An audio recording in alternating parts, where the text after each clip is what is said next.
The Call of the Wild by Jack London. Chapter 1 Into the Primitive. Old longing's nomadic leap, chafing at custom's chain, again from its brumal sleep wakens the ferine strain. Buck did not read the newspapers, or he would have known that trouble was brewing, not alone for himself, but for every tidewater dog strong of muscle and with warm, long hair, from Puget Sound to San Diego. Because men, groping in the Arctic darkness, had found a yellow metal, and because steamship and transportation companies were booming the find, thousands of men were rushing into the Northland. These men wanted dogs, and the dogs they wanted were heavy dogs, with strong muscles by which to toil, and furry coats to protect them from the frost. Buck lived at a big house in the sun-kissed Santa Clara Valley. Judge Miller's place, it was called. It stood back from the road, half hidden among the trees, through which glimpses could be caught of the wide, cool veranda that ran around its four sides. The house was approached by gravelled driveways which wound about through wide, spreading lawns and under the interlacing boughs of tall poplars. At the rear things were on even a more spacious scale than at the front. There were great stables, where a dozen grooms and boys held forth, rows of vine-clad servants' cottages, an endless and orderly array of outhouses, long grape arbors, green pastures, orchards, and berry patches. Then there was the pumping plant for the artesian well, and the big cement tank where Judge Miller's boys took their morning plunge and kept cool in the hot afternoon. And over this great domain Buck ruled. Here he was born, and here he had lived the 4 years of his life. It was true there were other dogs. There could not but be other dogs on so vast a place, but they did not count. They came and went, resided in the populous kennels, or lived obscurely in the recesses of the house after the fashion of Toots, the Japanese pug, or Isabel, the Mexican hairless. Strange creatures that rarely put nose out of doors or set foot to ground. On the other hand, there were the fox terriers, a score of them at least, who yelped fearful promises at Toots and Isabel looking out of the windows at them, and protected by a legion of housemaids armed with brooms and mops. But Buck was neither house dog nor kennel dog. The whole realm was his. He plunged into the swimming tank or went hunting with the judge's sons. He escorted Molly and Alice, the judge's daughters, on long twilight or early morning rambles. On wintry nights he lay at the judge's feet before the roaring library fire. He carried the judge's grandsons on his back, or rolled them in the grass, and guarded their footsteps through wild adventures down to the fountain in the stable yard, and even beyond, where the paddocks were, and the berry patches. Among the terriers he stalked imperiously, and Toots and Isabel he utterly ignored, for he was king. King over all creeping, crawling, flying things of Judge Miller's place, humans included. His father, Elmo, a huge St. Bernard, had been the judge's inseparable companion, and Buck bid fair to follow in the way of his father. He was not so large. He weighed only 140 pounds, for his mother, Shep, had been a Scotch shepherd dog. Nevertheless, 140 pounds, to which was added the dignity that comes of good living and universal respect, enabled him to carry himself in right royal fashion. During the 4 years since his puppyhood he had lived the life of a sated aristocrat. He had a fine pride in himself, was even a trifle egotistical, as country gentlemen sometimes become because of their insular situation. But he had saved himself by not becoming a mere pampered house dog. Hunting and kindred outdoor delights had kept down the fat and hardened his muscles, and to him, as to the cold tubbing races, the love of water had been a tonic and a health preserver. And this was the manner of dog Buck was in the fall of 1897, when the Klondike strike dragged men from all the world into the frozen north. But Buck did not read the newspapers, and he did not know that Manuel, one of the gardener's helpers, was an undesirable acquaintance. Manuel had one besetting sin. He loved to play Chinese lottery. Also, in his gambling, he had one besetting weakness, faith in a system, and this made his damnation certain. For to play a system requires money, while the wages of a gardener's helper do not lap over the needs of a wife and numerous progeny. The judge was at a meeting of the Raisin Growers Association, and the boys were busy organizing an athletic club on the memorable night of Manuel's treachery. No one saw him and Buck go off through the orchard on what Buck imagined was merely a stroll. And with the exception of a solitary man, no one saw them arrive at the little flag station known as College Park. This man talked with Manuel, and money chinked between them. "You might wrap up the goods before you deliver 'em," the stranger said gruffly, and Manuel doubled a piece of stout rope around Buck's neck under the collar. "Twist it, and you'll choke him plenty," said Manuel, and the stranger grunted a ready affirmative. Buck had accepted the rope with quiet dignity.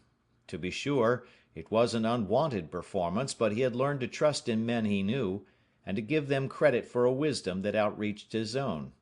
But when the ends of the rope were placed in the stranger's hands, he growled menacingly. He had merely intimated his displeasure, in his pride believing that to intimate was to command.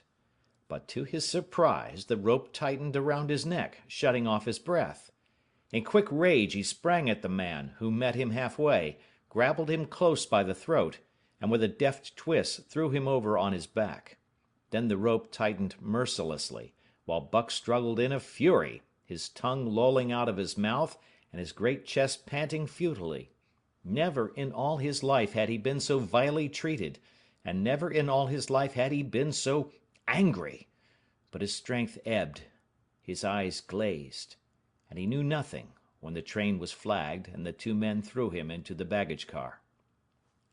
The next he knew, he was dimly aware that his tongue was hurting and that he was being jolted along in some kind of a conveyance. The hoarse shriek of a locomotive whistling a crosslink told him where he was. He had traveled too often with the judge not to know the sensation of riding in a baggage car. He opened his eyes, and into them came the unbridled anger of a kidnapped king. The man sprang for his throat, but Buck was too quick for him. His jaws closed on the hand, nor did they relax till his senses were choked out of him once more. "Yep, has fits," the man said, hiding his mangled hand from the baggageman, who had been attracted by the sounds of struggle. "I'm taking him up for the boss to 'Frisco. A crack dog doctor there thinks that he can cure him." Concerning that night's ride, the man spoke most eloquently for himself, in a little shed back of a saloon on the San Francisco waterfront. "All I get is 50 for it," he grumbled, "and I wouldn't do it over for 1,000 cold cash." His hand was wrapped in a bloody handkerchief, and the right trouser leg was ripped from knee to ankle. "How much did the other mug get?" the saloon keeper demanded. 100, was the reply. "Wouldn't take a sou less, so help me." "That makes 150, the saloon keeper calculated. "And he's worth it, or I'm a squarehead." The kidnapper undid the bloody wrappings and looked at his lacerated hand. "If I don't get the hydrophoby—" "It'll be because you was born to hang," laughed the saloon keeper. "Here, lend me a hand before you pull your freight," he added. Dazed, suffering intolerable pain from throat and tongue, with the life half throttled out of him, Buck attempted to face his tormentors. But he was thrown down and choked repeatedly till they succeeded in filing the heavy brass collar from off his neck. Then the rope was removed, and he was flung into a cage-like crate. There he lay for the remainder of the weary night, nursing his wrath and wounded pride. He could not understand what it all meant. What did they want with him, these strange men? Why were they keeping him pent up in this narrow crate? He did not know why, but he felt oppressed by the vague sense of impending calamity. Several times during the night he sprang to his feet when the shed door rattled open, expecting to see the judge, or the boys at least. But each time it was the bulging face of the saloon keeper that peered in at him by the sickly light of a tallow candle. and each time the joyful bark that trembled in Buck's throat was twisted into a savage growl. But the saloon keeper let him alone, and in the morning 4 men entered and picked up the crate. More tormentors, Buck decided, for they were evil-looking creatures, ragged and unkempt, and he stormed and raged at them through the bars. They only laughed and poked sticks at him, which he promptly assailed with his teeth till he realized that that was what they wanted, whereupon he lay down sullenly and allowed the crate to be lifted into a wagon. Then he, and the crate in which he was imprisoned, began a passage through many hands. Clerks in the express office took charge of him. He was carted about in another wagon. A truck carried him, with an assortment of boxes and parcels, upon a ferry steamer. He was trucked off the steamer into a great railway depot, and finally he was deposited in an express car. For 2 days and nights this express car was dragged along at the tail of shrieking locomotives, and for 2 days and nights Buck neither ate nor drank. In his anger he had met the first advances of the express messengers with growls, and they had retaliated by teasing him. When he flung himself against the bars, quivering and frothing, they laughed at him and taunted him. They growled and barked like detestable dogs, mewed, and flapped their arms and crowed. It was all very silly, he knew, but therefore the more outrage to his dignity, and his anger waxed and waxed. He did not mind the hunger so much, but the lack of water caused him severe suffering and fanned his wrath to fever pitch.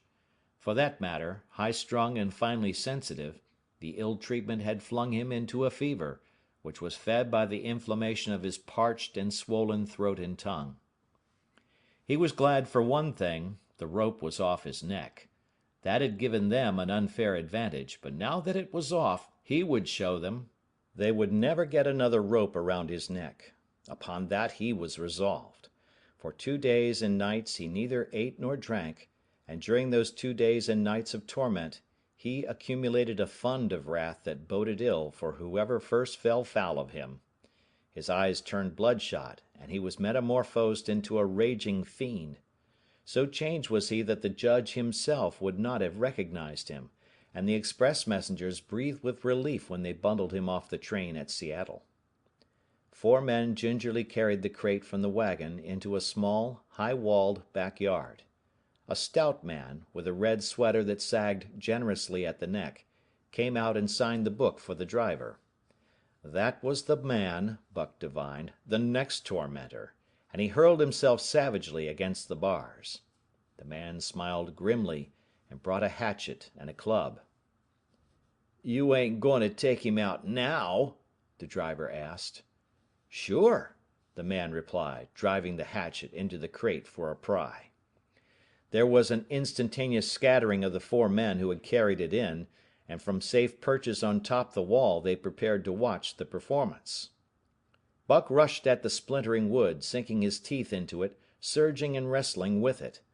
Wherever the hatchet fell on the outside, he was there on the inside, snarling and growling, as furiously anxious to get out as the man in the red sweater was calmly intent on getting him out.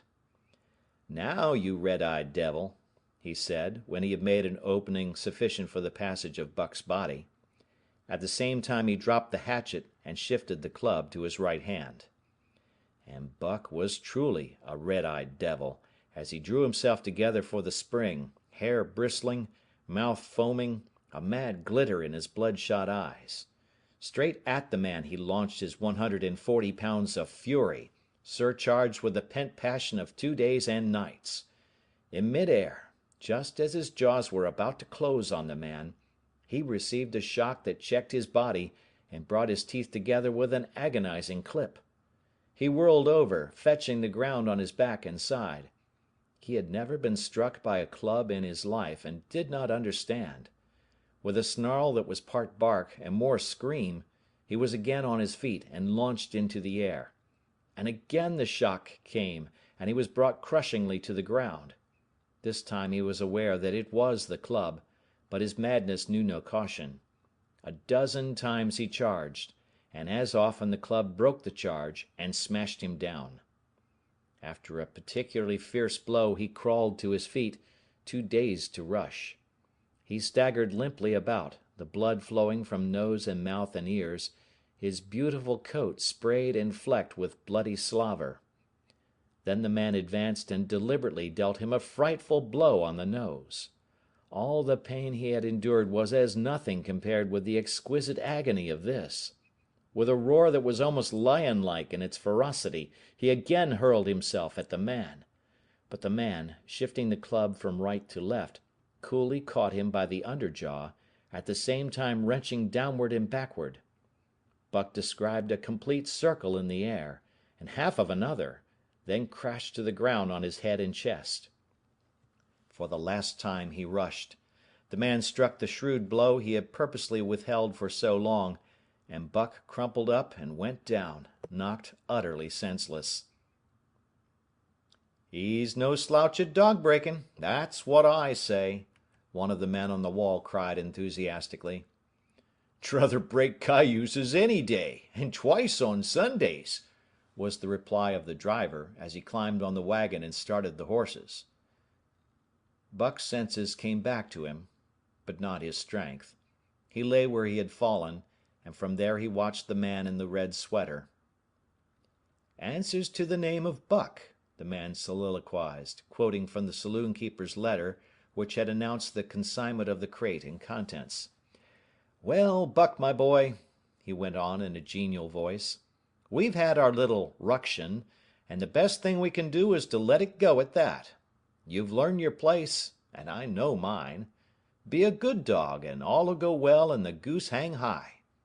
Be a bad dog, and I'll whale the stuffing out of you. Understand?"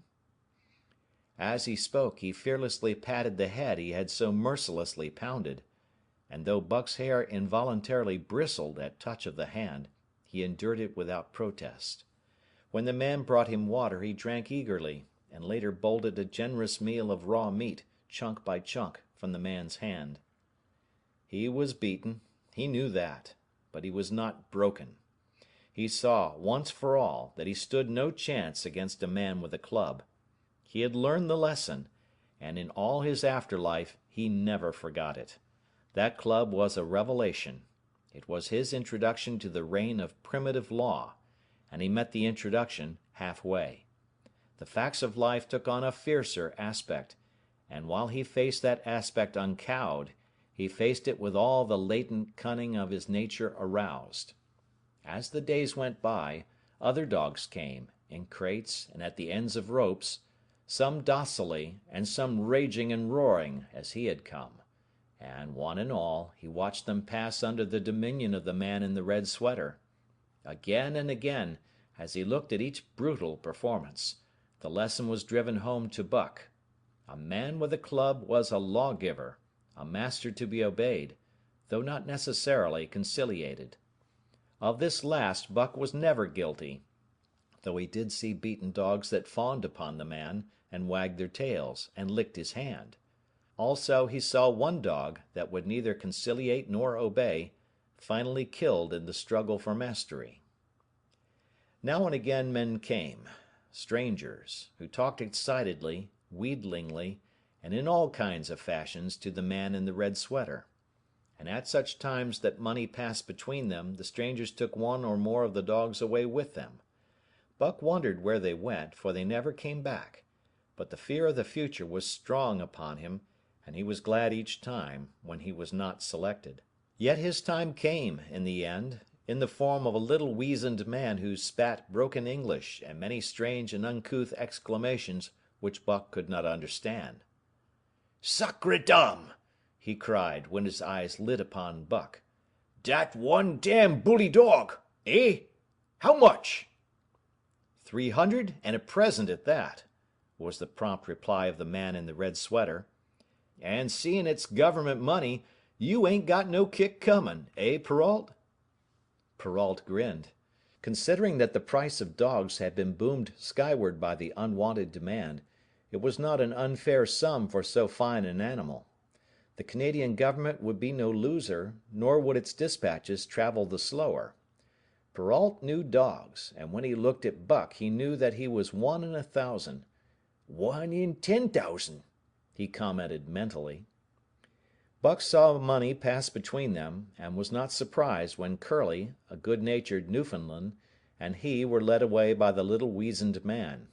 That was the last he saw of the man in the red sweater, and as Curly and he looked at receding Seattle from the deck of the Narwhal, it was the last he saw of the warm Southland. Curly and he were taken below by Perrault, and turned over to a black-faced giant called Francois. Perrault was a French-Canadian, and swarthy, but Francois was a French-Canadian half-breed, and twice as swarthy. They were a new kind of men to Buck, of which he was destined to see many more, and while he developed no affection for them, he none the less grew honestly to respect them. He speedily learned that Perrault and Francois were fair men, calm and impartial in administering justice, and too wise in the ways of dogs to be fooled by dogs. In the 'tween decks of the Narwhal, Buck and Curly joined two other dogs. One of them was a big, snow-white fellow from Spitzbergen, who had been brought away by a whaling captain, and who had later accompanied a geological survey into the Barrens. He was friendly, in a treacherous sort of way, smiling into one's face the while he meditated some underhand trick, as, for instance, when he stole from Buck's food at the first meal. As Buck sprang to punish him, the lash of Francois's whip sang through the air, reaching the culprit first, and nothing remained to Buck but to recover the bone. That was fair of Francois, he decided, and the half-breed began his rise in Buck's estimation. The other dog made no advances, nor received any. Also, he did not attempt to steal from the newcomers. He was a gloomy, morose fellow, and he showed Curly plainly that all he desired was to be left alone, and further, that there would be trouble if he were not left alone. Dave, he was called, and he ate and slept, or yawned between times, and took interest in nothing, not even when the Narwhal crossed Queen Charlotte Sound, and rolled and pitched and bucked like a thing possessed. When Buck and Curly grew excited, half wild with fear, he raised his head as though annoyed, favored them with an incurious glance, yawned, and went to sleep again. Day and night the ship throbbed to the tireless pulse of the propeller, and though one day was very like another, it was apparent to Buck that the weather was steadily growing colder. At last, one morning, the propeller was quiet, and the Narwhal was pervaded with an atmosphere of excitement. He felt it, as did the other dogs, and knew that a change was at hand. Francois leashed them and brought them on deck. At the first step upon the cold surface, Buck's feet sank into a white mushy something very like mud. He sprang back with a snort. More of this white stuff was falling through the air. He shook himself, but more of it fell upon him. He sniffed it curiously, then licked some up on his tongue. It bit like fire, and the next instant was gone. This puzzled him. He tried it again, with the same result. The onlookers laughed uproariously, and he felt ashamed, he knew not why, for it was his first snow. Chapter 2. The Law of Club and Fang. Buck's first day on the Dyea beach was like a nightmare. Every hour was filled with shock and surprise. He had been suddenly jerked from the heart of civilization and flung into the heart of things primordial. No lazy, sun-kissed life was this, with nothing to do but loaf and be bored. Here was neither peace, nor rest, nor a moment's safety. All was confusion and action, and every moment life and limb were in peril. There was imperative need to be constantly alert, for these dogs and men were not town dogs and men. They were savages, all of them, who knew no law but the law of club and fang. He had never seen dogs fight as these wolfish creatures fought, and his first experience taught him an unforgettable lesson. It is true it was a vicarious experience, else he would not have lived to profit by it. Curly was the victim. They were camped near the log store, where she, in her friendly way, made advances to a husky dog the size of a full-grown wolf, though not half so large as she. There was no warning, only a leap in like a flash, a metallic clip of teeth, a leap out equally swift, and Curly's face was ripped open from eye to jaw. It was the wolf manner of fighting, to strike and leap away, but there was more to it than this. 30 or 40 huskies ran to the spot and surrounded the combatants in an intent and silent circle. Buck did not comprehend that silent intentness, nor the eager way with which they were licking their chops. Curly rushed her antagonist, who struck again and leaped aside. He met her next rush with his chest, in a peculiar fashion that tumbled her off her feet. She never regained them. This was what the onlooking huskies had waited for.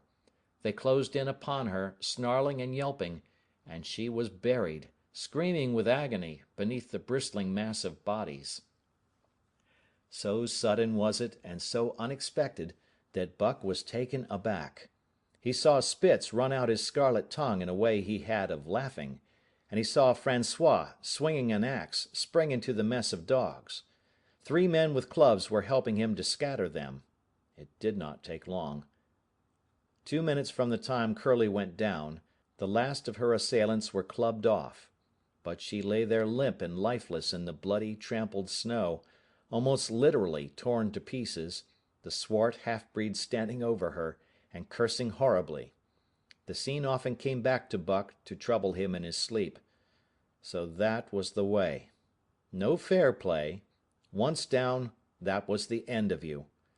Well, he would see to it that he never went down.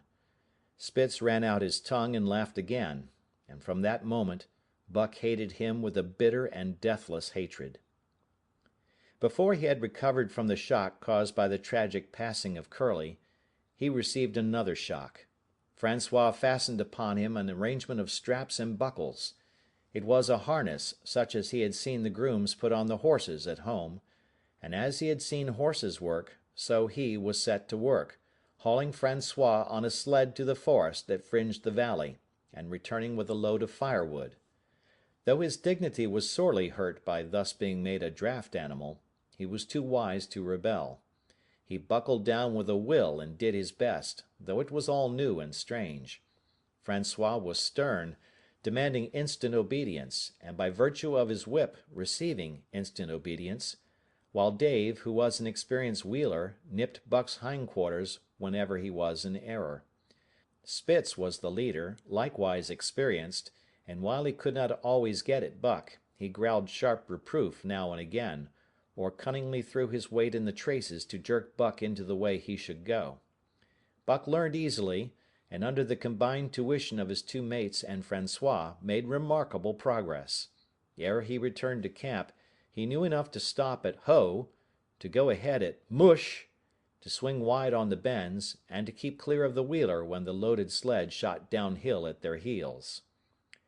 "3 ver' good dogs," Francois told Perrault. "Dat Buck, heem pull like hell. I teach him quick as anything." By afternoon, Perrault, who was in a hurry to be on the trail with his dispatches, returned with 2 more dogs. Billy and Joe, he called them, 2 brothers, and true huskies both. Sons of the one mother though they were as different as day and night. Billy's one fault was his excessive good nature, while Joe was the very opposite, sour and introspective, with a perpetual snarl and a malignant eye. Buck received them in comradely fashion, Dave ignored them, while Spitz proceeded to thrash first one and then the other. Billy wagged his tail appeasingly, turned to run when he saw that appeasement was of no avail, and cried, still appeasingly, when Spitz's sharp teeth scored his flank. But no matter how Spitz circled, Joe whirled around on his heels to face him, mane bristling, ears laid back, lips writhing and snarling, jaws clipping together as fast as he could snap, and eyes diabolically gleaming, the incarnation of belligerent fear. So terrible was his appearance that Spitz was forced to forego disciplining him, but to cover his own discomfiture he turned upon the inoffensive and wailing Billy, and drove him to the confines of the camp. By evening Perrault secured another dog, an old husky, long and lean and gaunt, with a battle-scarred face and a single eye which flashed a warning of prowess that commanded respect. He was called Sol-leks, which means the angry one. Like Dave, he asked nothing, gave nothing, expected nothing, and when he marched slowly and deliberately into their midst, even Spitz left him alone. He had one peculiarity which Buck was unlucky enough to discover. He did not like to be approached on his blind side. Of this offense Buck was unwittingly guilty, and the first knowledge he had of his indiscretion was when Sol-leks whirled upon him and slashed his shoulder to the bone for 3 inches up and down. Forever after, Buck avoided his blind side, and to the last of their comradeship had no more trouble. His only apparent ambition, like Dave's, was to be left alone, though, as Buck was afterward to learn, each of them possessed one other and even more vital ambition. That night, Buck faced the great problem of sleeping. The tent, illumined by a candle, glowed warmly in the midst of the white plain, and when he, as a matter of course, entered it, both Perrault and Francois bombarded him with curses and cooking utensils, till he recovered from his consternation and fled ignominiously into the outer cold. A chill wind was blowing that nipped him sharply and bit with especial venom into his wounded shoulder. He lay down on the snow and attempted to sleep, but the frost soon drove him shivering to his feet. Miserable and disconsolate, he wandered about among the many tents, only to find that one place was as cold as another. Here and there savage dogs rushed upon him, but he bristled his neck hair and snarled, for he was learning fast, and they let him go his way unmolested. Finally an idea came to him. He would return and see how his own teammates were making out. To his astonishment they had disappeared. Again he wandered about through the great camp, looking for them, and again he returned. Were they in the tent? No, that could not be, else he would not have been driven out. Then where could they possibly be? With drooping tail and shivering body, very forlorn indeed, he aimlessly circled the tent. Suddenly, the snow gave way beneath his forelegs, and he sank down. Something wriggled under his feet. He sprang back, bristling and snarling, fearful of the unseen and unknown. But a friendly little yelp reassured him, and he went back to investigate. A whiff of warm air ascended to his nostrils, and there, curled up under the snow in a snug ball, lay Billy.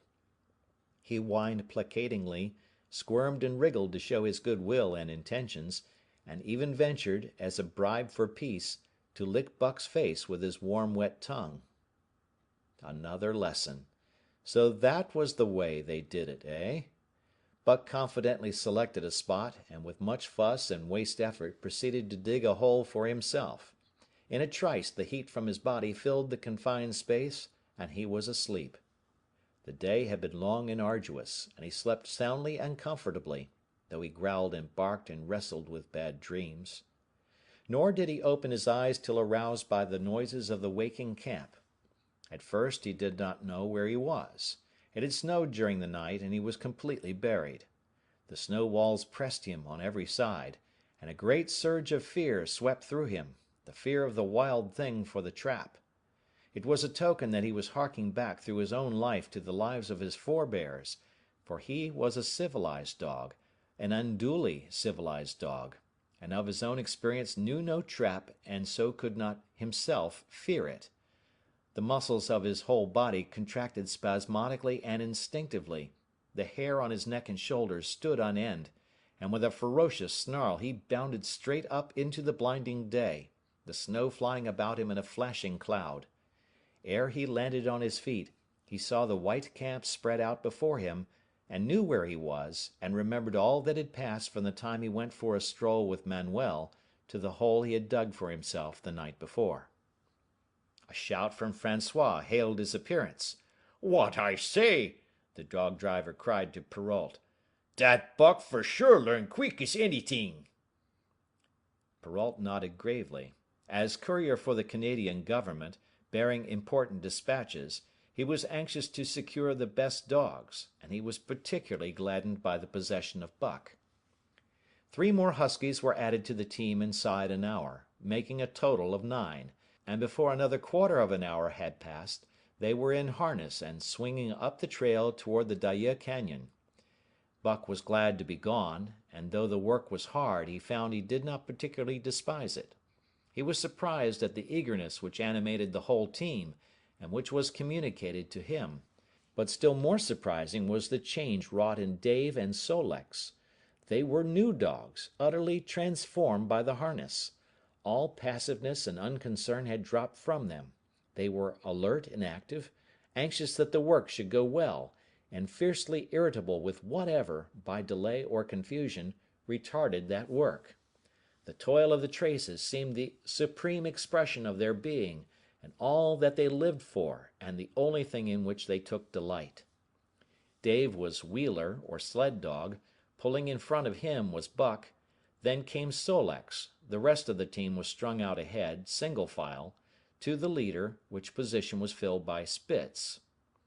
Buck had been purposely placed between Dave and Sol-leks so that he might receive instruction. Apt scholar that he was, they were equally apt teachers, never allowing him to linger long in error, and enforcing their teaching with their sharp teeth. Dave was fair and very wise. He never nipped Buck without cause, and he never failed to nip him when he stood in need of it. As Francois's whip backed him up, Buck found it to be cheaper to mend his ways than to retaliate. Once, during a brief halt, when he got tangled in the traces and delayed the start, both Dave and Sol-leks flew at him and administered a sound trouncing.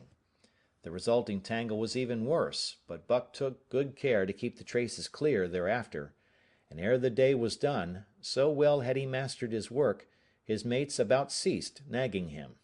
Francois's whip snapped less frequently, and Perrault even honored Buck by lifting up his feet and carefully examining them. It was a hard day's run, up the canyon, through Sheep Camp, past the scales and the timber line, across glaciers and snowdrifts hundreds of feet deep, and over the great Chilkoot Divide, which stands between the salt water and the fresh, and guards forbiddingly the sad and lonely north. They made good time down the chain of lakes which fills the craters of extinct volcanoes, and late that night pulled into the huge camp at the head of Lake Bennett, where thousands of gold seekers were building boats against the break-up of the ice in the spring. Buck made his hole in the snow and slept the sleep of the exhausted just, but all too early was routed out in the cold darkness and harnessed with his mates to the sled. That day they made 40 miles, the trail being packed, but the next day, and for many days to follow, they broke their own trail, worked harder, and made poorer time. As a rule, Perrault traveled ahead of the team, packing the snow with webbed shoes to make it easier for them. Francois, guiding the sled at the gee-pole, sometimes exchanged places with him, but not often. Perrault was in a hurry, and he prided himself on his knowledge of ice, which knowledge was indispensable, for the fall ice was very thin, and where there was swift water, there was no ice at all. Day after day, for days unending, Buck toiled in the traces.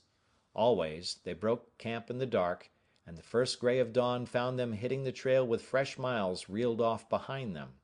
And always they pitched camp after dark, eating their bit of fish, and crawling to sleep into the snow.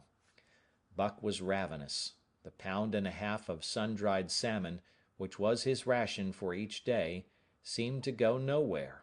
He never had enough, and suffered from perpetual hunger pangs.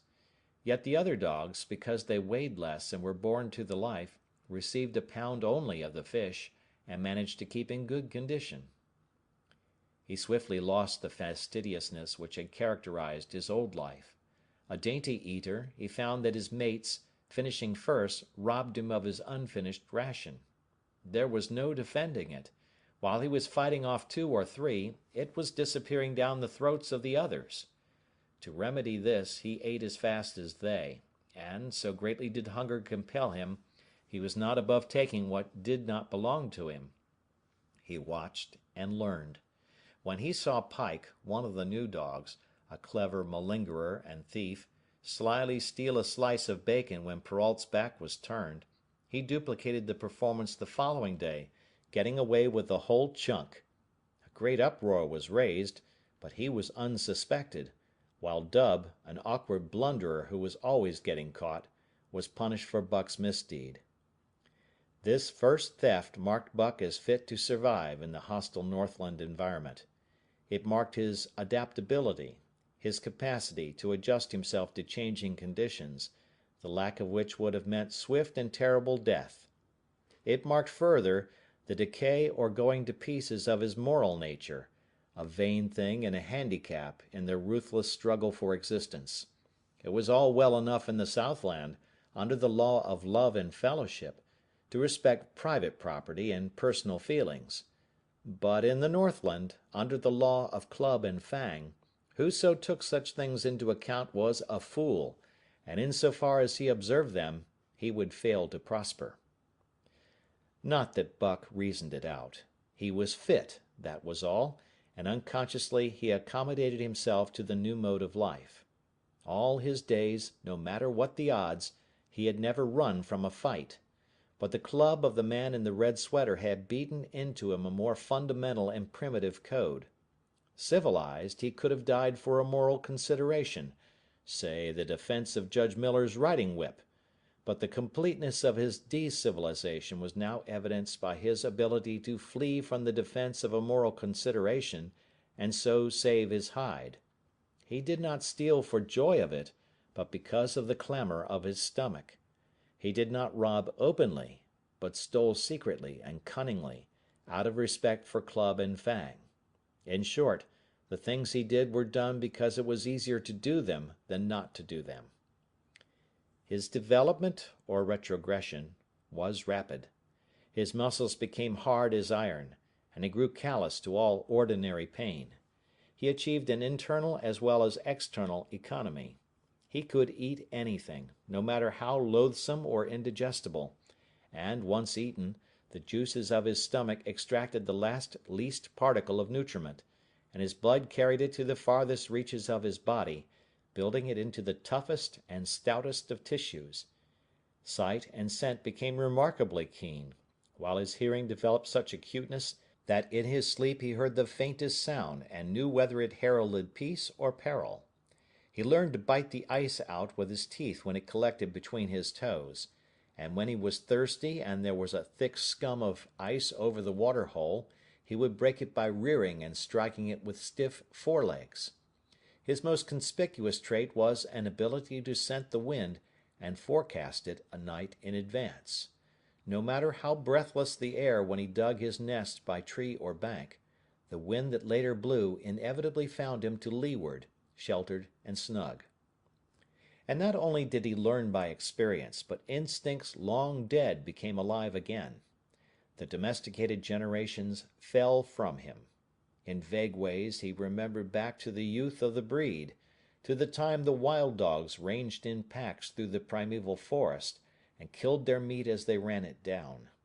It was no task for him to learn to fight with cut and slash and the quick wolf snap. In this manner had fought forgotten ancestors. They quickened the old life within him, and the old tricks which they had stamped into the heredity of the breed were his tricks. They came to him without effort or discovery, as though they had been his always.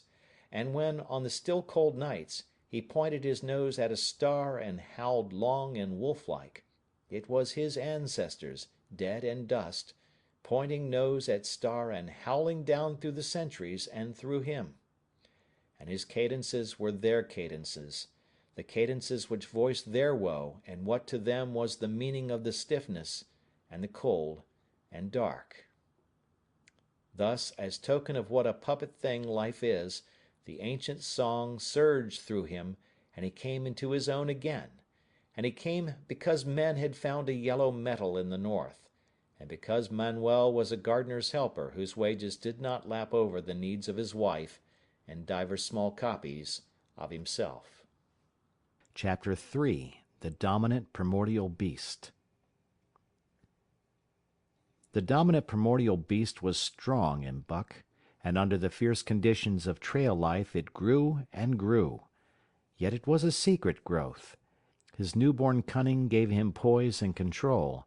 He was too busy adjusting himself to the new life to feel at ease, and not only did he not pick fights, but he avoided them whenever possible. A certain deliberateness characterized his attitude. He was not prone to rashness and precipitate action, and in the bitter hatred between him and Spitz, he betrayed no impatience, shunned all offensive acts. On the other hand, possibly because he divined in Buck a dangerous rival, Spitz never lost an opportunity of showing his teeth. He even went out of his way to bully Buck, striving constantly to start the fight which could end only in the death of one or the other. Early in the trip this might have taken place had it not been for an unwanted accident. At the end of this day they made a bleak and miserable camp on the shore of Lake Le Barge. Driving snow, a wind that cut like a white-hot knife, and darkness had forced them to grope for a camping place. They could hardly have fared worse. At their backs rose a perpendicular wall of rock, and Perrault and Francois were compelled to make their fire and spread their sleeping robes on the ice of the lake itself. The tent they had discarded at Dyea in order to travel light. A few sticks of driftwood furnished them with a fire that thawed down through the ice and left them to eat supper in the dark. Close in under the sheltering rock Buck made his nest. So snug and warm was it that he was loath to leave it when Francois distributed the fish which he had first thawed over the fire. But when Buck finished his ration and returned, he found his nest occupied. A warning snarl told him that the trespasser was Spitz. Till now Buck had avoided trouble with his enemy, but this was too much. The beast in him roared. He sprang upon Spitz with a fury which surprised them both, and Spitz particularly, for his whole experience with Buck had gone to teach him that his rival was an unusually timid dog, who managed to hold his own only because of his great weight and size. Francois was surprised, too, when they shot out in a tangle from the disrupted nest, and he divined the cause of the trouble. "Ah!" he cried to Buck. "Give it to him, by gar! Give it to him, the dirty thief!" Spitz was equally willing. He was crying with sheer rage and eagerness as he circled back and forth for a chance to spring in. Buck was no less eager and no less cautious, as he likewise circled back and forth for the advantage. But it was then that the unexpected happened, the thing which projected their struggle for supremacy far into the future, past many a weary mile of trail and toil. An oath from Perrault, the resounding impact of a club upon a bony frame, and a shrill yelp of pain, heralded the breaking forth of pandemonium. The camp was suddenly discovered to be alive with skulking furry forms, starving huskies, 4 or 5 score of them, who had scented the camp from some Indian village. They had crept in while Buck and Spitz were fighting, and when the two men sprang among them with stout clubs, they showed their teeth and fought back. They were crazed by the smell of the food. Perrault found one with head buried in the grub box. His club landed heavily on the gaunt ribs, and the grub box was capsized on the ground. On the instant a score of the famished brutes were scrambling for the bread and bacon. The clubs fell upon them unheeded. They yelped and howled under the rain of blows, but struggled none the less madly till the last crumb had been devoured. In the meantime the astonished team dogs had burst out of their nests only to be set upon by the fierce invaders. Never had Buck seen such dogs. It seemed as though their bones would burst through their skins. They were mere skeletons, draped loosely in draggled hides, with blazing eyes and slavered fangs.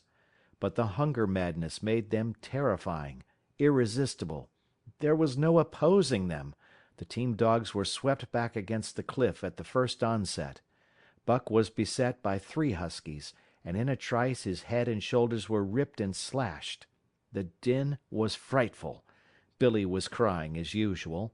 Dave and Sol-leks, dripping blood from a score of wounds, were fighting bravely side by side. Joe was snapping like a demon. Once his teeth closed on the foreleg of a husky, and he crunched down through the bone. Pike, the malingerer, leaped upon the crippled animal, breaking its neck with a quick flash of teeth and a jerk. Buck got a frothing adversary by the throat, and was sprayed with blood when his teeth sank through the jugular. The warm taste of it in his mouth goaded him to greater fierceness. He flung himself upon another, and at the same time felt teeth sink into his own throat. It was Spitz, treacherously attacking from the side. Perrault and Francois, having cleaned out their part of the camp, hurried to save their sled dogs. The wild wave of famished beasts rolled back before them, and Buck shook himself free, but it was only for a moment. The two men were compelled to run back to save the grub, upon which the huskies returned to the attack on the team. Billy, terrified into bravery, sprang through the savage circle and fled away over the ice. Pike and Dub followed on his heels, with the rest of the team behind. As Buck drew himself together to spring after them, out of the tail of his eye he saw Spitz rush upon him with the evident intention of overthrowing him. Once off his feet, and under that mass of huskies, there was no hope for him. But he braced himself to the shock of Spitz's charge, then joined the flight out on the lake. Later, the 9 team dogs gathered together and sought shelter in the forest. Though unpursued, they were in a sorry plight. There was not one who was not wounded in 4 or 5 places, while some were wounded grievously. Dub was badly injured in a hind leg. Dolly, the last husky added to the team at Dyea, had a badly torn throat. Joe had lost an eye, while Billy, the good-natured, with an ear chewed and rent to ribbons, cried and whimpered throughout the night. At daybreak they limped wearily back to camp, to find the marauders gone and the 2 men in bad tempers. Fully half their grub supply was gone. The huskies had chewed through the sled lashings and canvas coverings. In fact, nothing, no matter how remotely eatable, had escaped them. They had eaten a pair of Perrault's moose-hide moccasins, chunks out of the leather traces, and even 2 feet of lash from the end of Francois's whip. He broke from a mournful contemplation of it to look over his wounded dogs. "Ah, my friends," he said softly, "maybe it make you mad dog, dose many bites.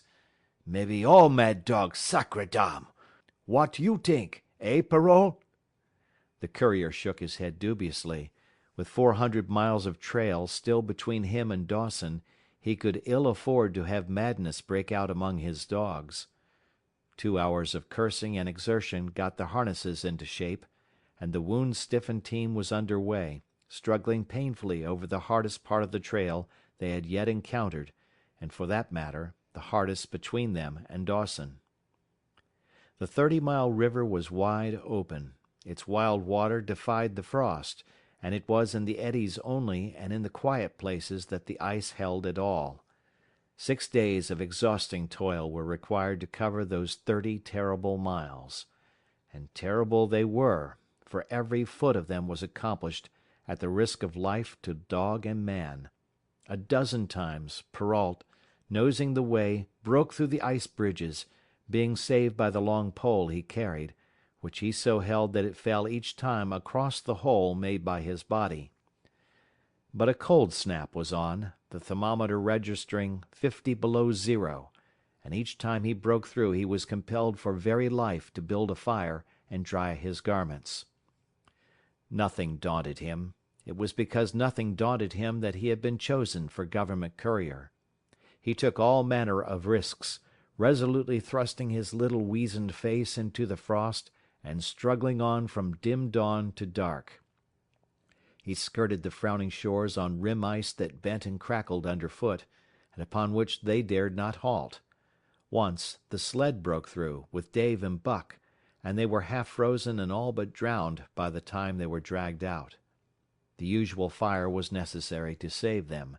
They were coated solidly with ice, and the 2 men kept them on the run round the fire, sweating and thawing, so close that they were singed by the flames. At another time Spitz went through, dragging the whole team after him up to Buck, who strained backward with all his strength, his forepaws on the slippery edge, and the ice quivering and snapping all around. But behind him was Dave, likewise straining backward, and behind the sled was Francois, pulling till his tendons cracked. Again the rim ice broke away before and behind, and there was no escape except up the cliff. Perrault scaled it by a miracle, while Francois prayed for just that miracle, and with every thong and sled lashing, and the last bit of harness rove into a long rope, the dogs were hoisted, one by one, to the cliff crest. Francois came up last, after the sled and load. Then came the search for a place to descend, which descent was ultimately made by the aid of the rope, and night found them back on the river with a quarter of a mile to the day's credit. By the time they made the Hootalingua and Good Ice, Buck was played out. The rest of the dogs were in like condition, but Perrault, to make up lost time, pushed them late and early. The first day they covered 35 miles to the Big Salmon. The next day 35 more to the Little Salmon. The third day 40 miles, which brought them well up toward the Five Fingers. Buck's feet were not so compact and hard as the feet of the huskies. His had softened during the many generations since the day his last wild ancestor was tamed by a cave dweller or river man. All day long he limped in agony, and camp once made, lay down like a dead dog.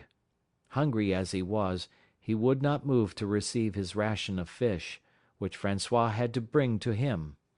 Also, the dog driver rubbed Buck's feet for half an hour each night after supper, and sacrificed the tops of his own moccasins to make 4 moccasins for Buck.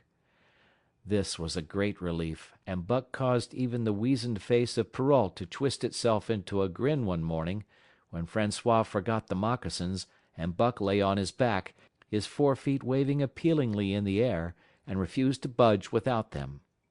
Later his feet grew hard to the trail, and the worn-out footgear was thrown away. At the Pelly one morning, as they were harnessing up, Dolly, who had never been conspicuous for anything, went suddenly mad.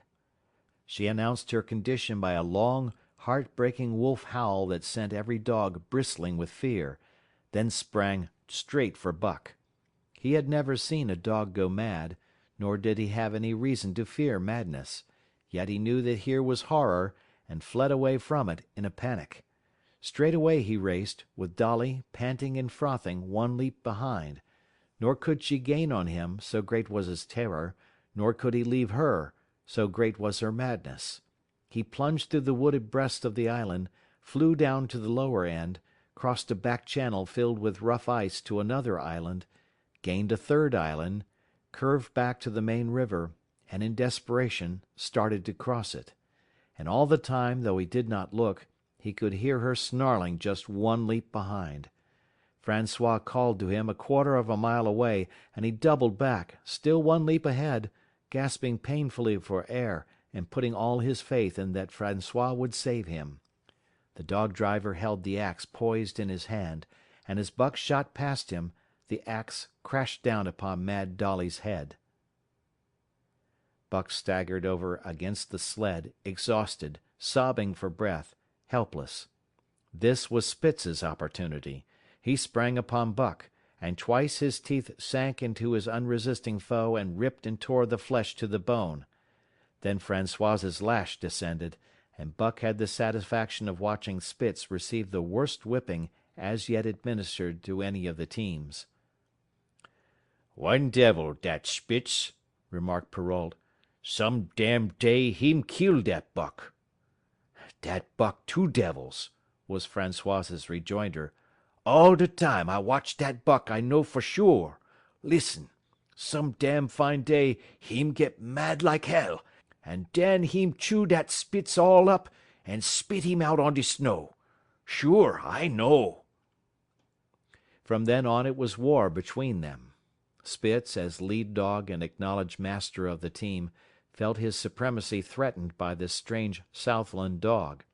And strange Buck was to him, for of the many Southland dogs he had known, not one had shown up worthily in camp and on trail. They were all too soft, dying under the toil, the frost, and starvation. Buck was the exception. He alone endured and prospered, matching the husky in strength, savagery, and cunning. Then he was a masterful dog, and what made him dangerous was the fact that the club of the man in the red sweater had knocked all blind pluck and rashness out of his desire for mastery. He was pre-eminently cunning, and could bide his time with a patience that was nothing less than primitive. It was inevitable that the clash for leadership should come. Buck wanted it. He wanted it because it was his nature, because he had been gripped tight by that nameless, incomprehensible pride of the trail and trace, that pride which holds dogs in the toil to the last gasp, which lures them to die joyfully in the harness, and breaks their hearts if they are cut out of the harness. This was the pride of Dave as wheel dog, of Sol-leks as he pulled with all his strength, the pride that laid hold of them at break of camp, transforming them from sour and sullen brutes into straining, eager, ambitious creatures, the pride that spurred them on all day and dropped them at pitch of camp at night, letting them fall back into gloomy unrest and uncontent. This was the pride that bore up Spitz and made him thrash the sled dogs who blundered and shirked in the traces or hid away at harness-up time in the morning. Likewise, it was this pride that made him fear Buck as a possible lead dog, and this was Buck's pride, too. He openly threatened the other's leadership. He came between him and the shirks he should have punished, and he did it deliberately. One night there was a heavy snowfall, and in the morning Pike, the malingerer, did not appear. He was securely hidden in his nest under a foot of snow. Francois called him and sought him in vain. Spitz was wild with wrath. He raged through the camp, smelling and digging in every likely place, snarling so frightfully that Pike heard and shivered in his hiding place. But when he was at last unearthed, and Spitz flew at him to punish him, Buck flew with equal rage in between. So unexpected was it, and so shrewdly managed, that Spitz was hurled backward and off his feet. Pike, who had been trembling abjectly, took heart at this open mutiny, and sprang upon his overthrown leader. Buck, to whom fair play was a forgotten code, likewise sprang upon Spitz. But Francois, chuckling at the incident while unswerving in the administration of justice, brought his lash down upon Buck with all his might. This failed to drive Buck from his prostrate rival, and the butt of the whip was brought into play.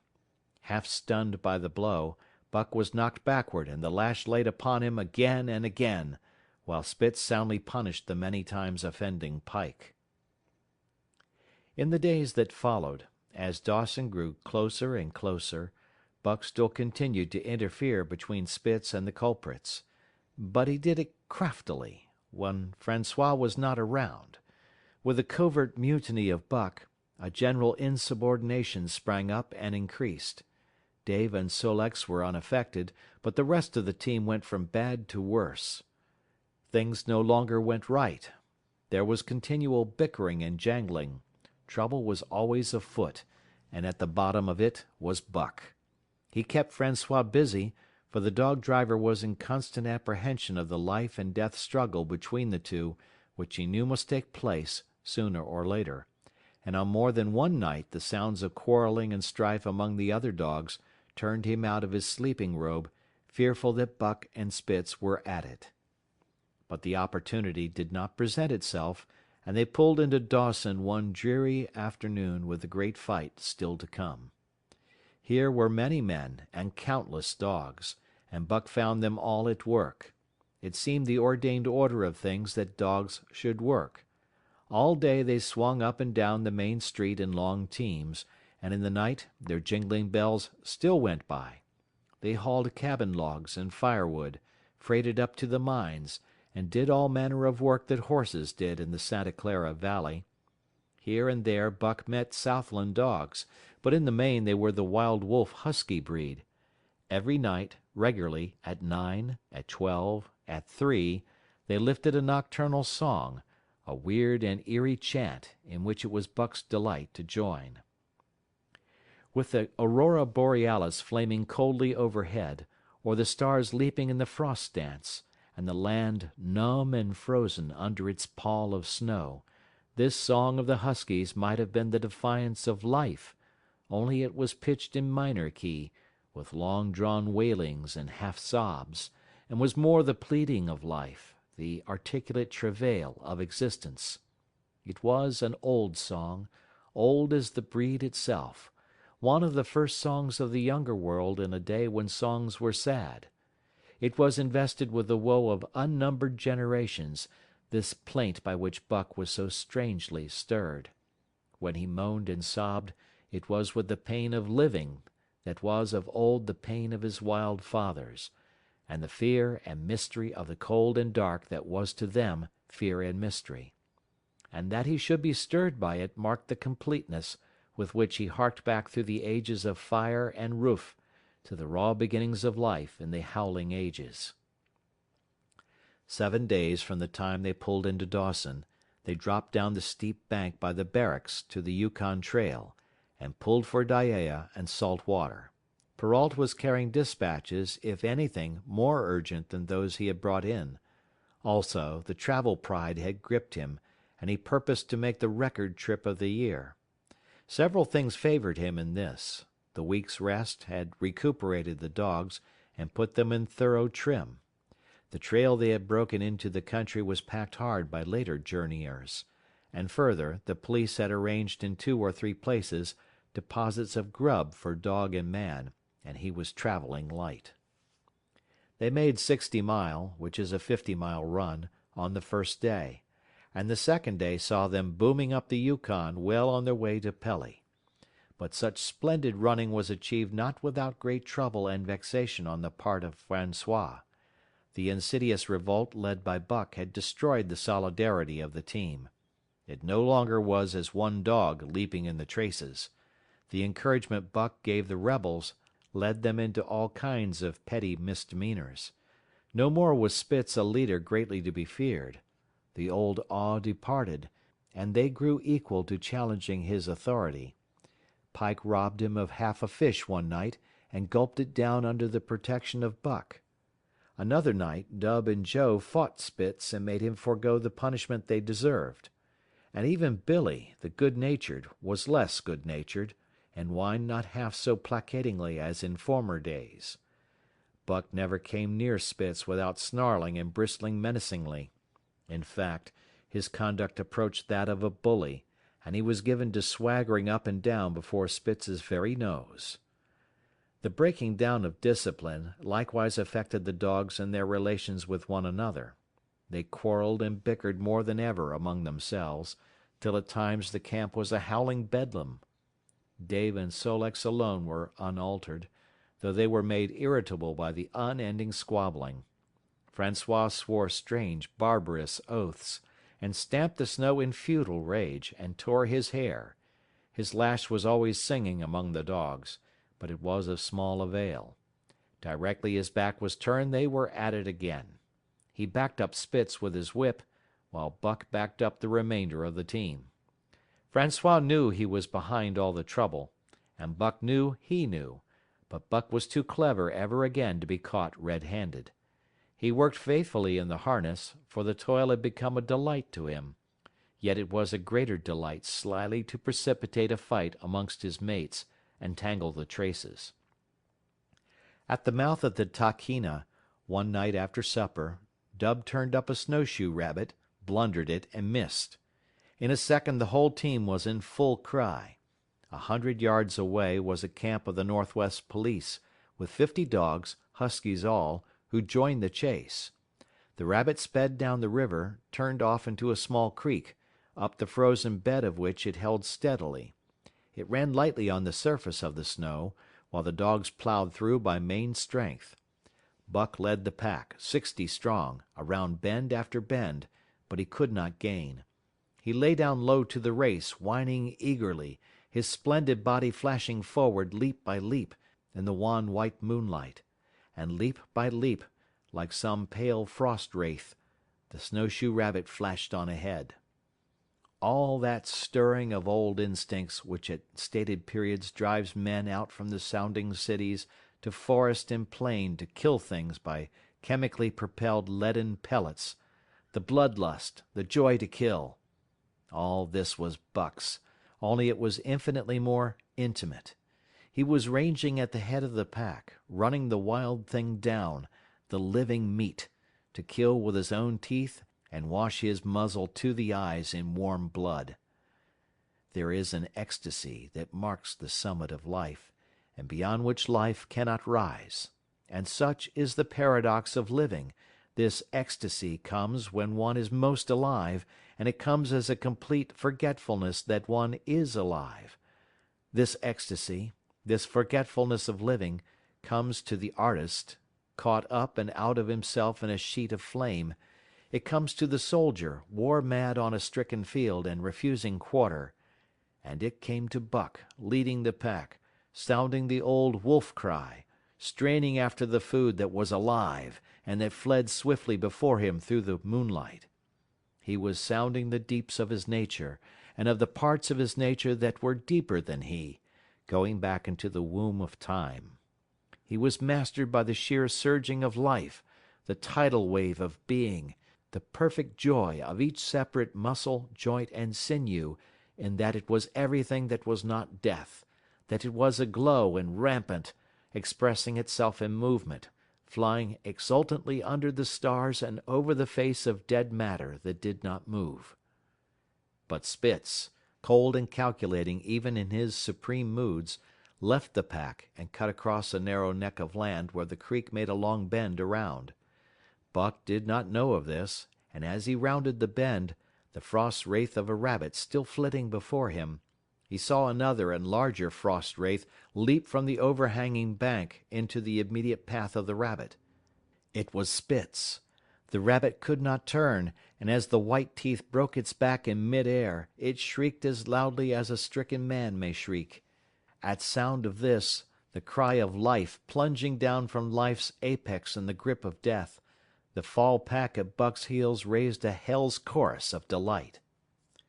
Buck did not cry out. He did not check himself, but drove in upon Spitz, shoulder to shoulder, so hard that he missed the throat. They rolled over and over in the powdery snow.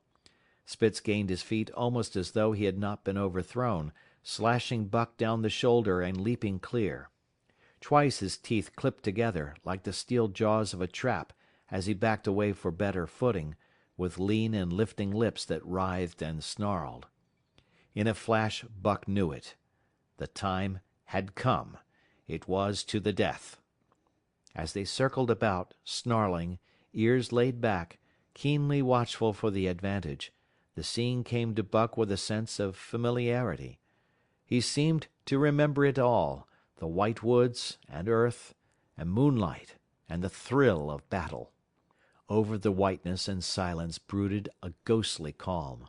There was not the faintest whisper of air. Nothing moved, not a leaf quivered, the visible breaths of the dogs rising slowly and lingering in the frosty air. They had made short work of the snowshoe rabbit, these dogs that were ill-tamed wolves, and they were now drawn up in an expectant circle. They, too, were silent, their eyes only gleaming and their breaths drifting slowly upward.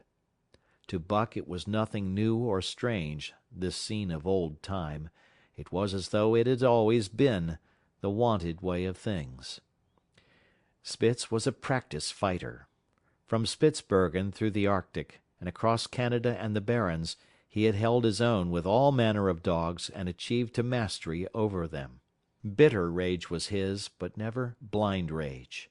In passion to rend and destroy, he never forgot that his enemy was in like passion to rend and destroy. He never rushed till he was prepared to receive a rush, never attacked till he had first defended that attack. In vain Buck strove to sink his teeth in the neck of the big white dog. Wherever his fangs struck for the softer flesh, they were countered by the fangs of Spitz. Fang clashed fang, and lips were cut and bleeding, but Buck could not penetrate his enemy's guard. Then he warmed up and enveloped Spitz in a whirlwind of rushes. Time and again he tried for the snow-white throat, where life bubbled near to the surface, and each time and every time Spitz slashed him and got away. Then Buck took to rushing, as though for the throat, when, suddenly drawing back his head and curving in from the side, he would drive his shoulder at the shoulder of Spitz, as a ram by which to overthrow him. But instead, Buck's shoulder was slashed down each time as Spitz leaped lightly away. Spitz was untouched, while Buck was streaming with blood and panting hard. The fight was growing desperate, and all the while the silent and wolfish circle waited to finish off whichever dog went down. As Buck grew winded, Spitz took to rushing, and he kept him staggering for footing. Once Buck went over, and the whole circle of 60 dogs started up. But he recovered himself almost in mid-air, and the circle sank down again and waited. But Buck possessed a quality that made for greatness: imagination. He fought by instinct, but he could fight by head as well. He rushed, as though attempting the old shoulder trick, but at the last instant swept low to the snow and in. His teeth closed on Spitz's left foreleg. There was a crunch of breaking bone, and the white dog faced him on 3 legs. Thrice he tried to knock him over, then repeated the trick and broke the right foreleg. Despite the pain and helplessness, Spitz struggled madly to keep up. He saw the silent circle, with gleaming eyes, lolling tongues, and silvery breaths drifting upward, closing in upon him as he had seen similar circles close in upon beaten antagonists in the past. Only this time, he was the one who was beaten. There was no hope for him. Buck was inexorable. Mercy was a thing reserved for gentler climes. He maneuvered for the final rush. The circle had tightened till he could feel the breaths of the huskies on his flanks. He could see them, beyond Spitz and to either side, half crouching for the spring, their eyes fixed upon him. A pause seemed to fall. Every animal was motionless as though turned to stone. Only Spitz quivered and bristled as he staggered back and forth, snarling with horrible menace, as though to frighten off impending death. Then Buck sprang in and out, and while he was in, shoulder had at last squarely met shoulder. The dark circle became a dot on the moon-flooded snow as Spitz disappeared from view. Buck stood and looked on, the successful champion, the dominant primordial beast who had made his kill, and found it good. Chapter 4. Who Has Won to Mastership. "Hey, what I say? I speak true when I say dat Buck 2 devils." This was Francois's speech next morning when he discovered Spitz missing and Buck covered with wounds. He drew him to the fire and by its light pointed them out. "Dat Spitz fight like hell," said Perrault as he surveyed the gaping rips and cuts. "And dat Buck fight like 2 hells," was Francois's answer. "And now we make good time. No more Spitz, no more trouble, sure." While Perrault packed the camp outfit and loaded the sled, the dog driver proceeded to harness the dogs. Buck trotted up to the place Spitz would have occupied as leader, but Francois, not noticing him, brought Sol-leks to the coveted position. In his judgment, Sol-leks was the best lead dog left.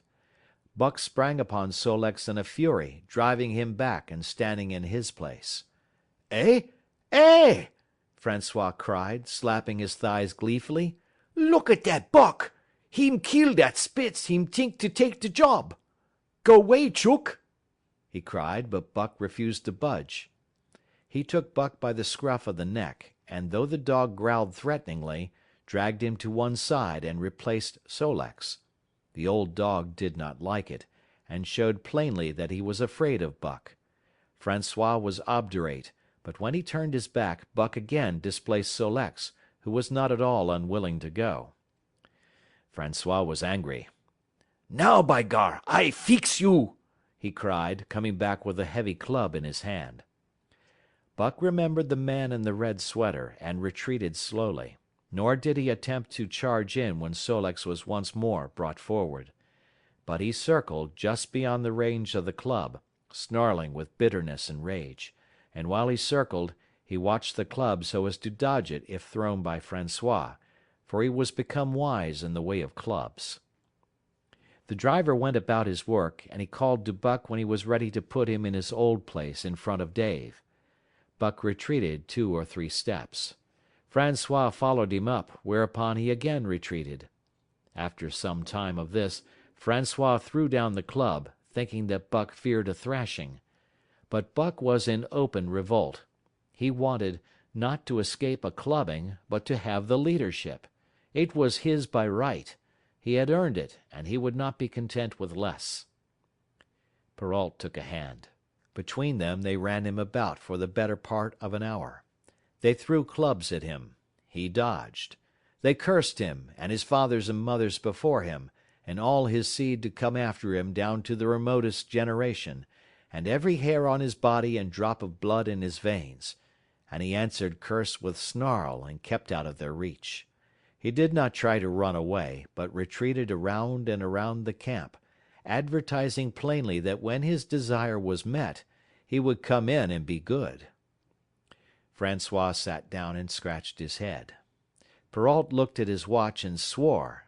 Time was flying, and they should have been on the trail an hour gone. Francois scratched his head again. He shook it and grinned sheepishly at the courier, who shrugged his shoulders in sign that they were beaten. Then Francois went up to where Sol-leks stood and called to Buck. Buck laughed, as dogs laugh, yet kept his distance. Francois unfastened Sol-leks' traces and put him back in his old place. The team stood harnessed to the sled in an unbroken line, ready for the trail. There was no place for Buck save at the front. Once more Francois called, and once more Buck laughed and kept away. "Throw down the club," Perrault commanded.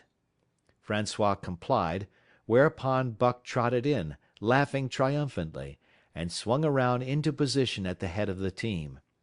His traces were fastened, the sled broken out, and with both men running they dashed out onto the river trail. Highly as the dog driver had forevalued Buck, with his two devils, he found, while the day was yet young, that he had undervalued. At a bound Buck took up the duties of leadership, and where judgment was required, and quick thinking and quick acting, he showed himself the superior even of Spitz, of whom Francois had never seen an equal. But it was in giving the law and making his mates live up to it that Buck excelled. Dave and Sol-leks did not mind the change in leadership. It was none of their business. Their business was to toil, and toil mightily, in the traces. So long as that were not interfered with, they did not care what happened. Billy, the good-natured, could lead for all they cared, so long as he kept order. The rest of the team, however, had grown unruly during the last days of Spitz, and their surprise was great now that Buck proceeded to lick them into shape. Pike, who pulled at Buck's heels, and who never put an ounce more of his weight against the breastband than he was compelled to do, was swiftly and repeatedly shaken for loafing, and ere the first day was done he was pulling more than ever before in his life. The first night in camp, Joe, the sour one, was punished roundly, a thing that Spitz had never succeeded in doing. Buck simply smothered him by virtue of superior weight, and cut him up till he ceased snapping and began to whine for mercy. The general tone of the team picked up immediately. It recovered its old-time solidarity, and once more the dogs leaped as one dog in the traces. At the Rink Rapids 2 native huskies, Teek and Kuna, were added, and the celerity with which Buck broke them in took away Francois's breath. "Never such a dog as dat Buck!" he cried. "No, never! Heem worth $1,000, by gar! Eh? What you say, Perrault?" And Perrault nodded. He was ahead of the record then, and gaining day by day. The trail was in excellent condition, well packed and hard, and there was no new fallen snow with which to contend. It was not too cold. The temperature dropped to 50 below zero and remained there the whole trip. The men rode and ran by turn, and the dogs were kept on the jump, with but infrequent stoppages. The 30-mile river was comparatively coated with ice, and they covered in one day going out what had taken them 10 days coming in. In one run they made a 60-mile dash from the foot of Lake Le Barge to the White Horse Rapids. Across Marsh, Tagish, and Bennett, 70 miles of lakes, they flew so fast that the man whose turn it was to run towed behind the sled at the end of a rope. And on the last night of the second week, they topped White Pass and dropped down the sea slope with the lights of Skagway and the shipping at their feet. It was a record run. Each day for 14 days they had averaged 40 miles.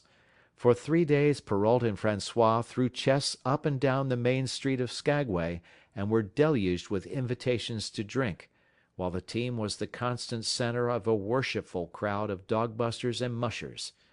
Then 3 or 4 Western bad men aspired to clean out the town, were riddled like pepper boxes for their pains, and public interest turned to other idols. Next came official orders. Francois called Buck to him, threw his arms around him, wept over him. And that was the last of Francois and Perrault. Like other men, they passed out of Buck's life for good. A Scotch half-breed took charge of him and his mates, and in company with a dozen other dog teams he started back over the weary trail to Dawson. It was no light running now, nor record time, but heavy toil each day, with a heavy load behind, for this was the mail train, carrying word from the world to the men who sought gold under the shadow of the pole. Buck did not like it, but he bore up well to the work, taking pride in it after the manner of Dave and Sol-leks, and seeing that his mates, whether they prided in it or not, did their fair share. It was a monotonous life, operating with machine-like regularity. One day was very like another. At a certain time each morning the cooks turned out, fires were built, and breakfast was eaten. Then, while some broke camp, others harnessed the dogs, and they were under way an hour or so before the darkness fell which gave warning of dawn. At night camp was made. Some pitched the flies, others cut firewood and pine boughs for the beds, and still others carried water or ice for the cooks. Also the dogs were fed. To them this was the one feature of the day, though it was good to loaf around, after the fish was eaten, for an hour or so with the other dogs, of which there were 50 and odd. There were fierce fighters among them, but 3 battles with the fiercest brought Buck to mastery, so that when he bristled and showed his teeth, they got out of his way. Best of all, perhaps, he loved to lie near the fire, hind legs crouched under him, forelegs stretched out in front, head raised, and eyes blinking dreamily at the flames. Sometimes he thought of Judge Miller's big house in the sun-kissed Santa Clara Valley, and of the cement swimming tank, and Isabel, the Mexican hairless, and Toots, the Japanese pug. But oftener he remembered the man in the red sweater, the death of Curly, the great fight with Spitz, and the good things he had eaten or would like to eat. He was not homesick. The Sunland was very dim and distant, and such memories had no power over him. Far more potent were the memories of his heredity that gave things he had never seen before a seeming familiarity. The instincts, which were but the memories of his ancestors become habits, which had lapsed in later days, and still later, in him, quickened and become alive again. Sometimes as he crouched there, blinking dreamily at the flames, it seemed that the flames were of another fire, and that as he crouched by this other fire, he saw another and different man from the half-breed cook before him. This other man was shorter of leg and longer of arm, with muscles that were stringy and knotty rather than rounded and swelling. The hair of this man was long and matted, and his head slanted back under it from the eyes. He uttered strange sounds, and seemed very much afraid of the darkness, into which he peered continually, clutching in his hand, which hung midway between knee and foot, a stick with a heavy stone made fast to the end. He was all but naked, a ragged and fire-scorched skin hanging part way down his back, but on his body there was much hair. In some places, across the chest and shoulders and down the outside of the arms and thighs, it was matted into almost a thick fur. He did not stand erect, but with trunk inclined forward from the hips, on legs that bent at the knees. About his body there was a peculiar springiness, or resiliency, almost cat-like, and a quick alertness as of one who lived in perpetual fear of things seen and unseen. At other times this hairy man squatted by the fire with head between his legs, and slept. On such occasions his elbows were on his knees, his hands clasped above his head as though to shed rain by the hairy arms. And beyond that fire, in the circling darkness, Buck could see many gleaming coals, 2 by 2, always 2 by 2, which he knew to be the eyes of great beasts of prey. And he could hear the crashing of their bodies through the undergrowth, and the noises they made in the night.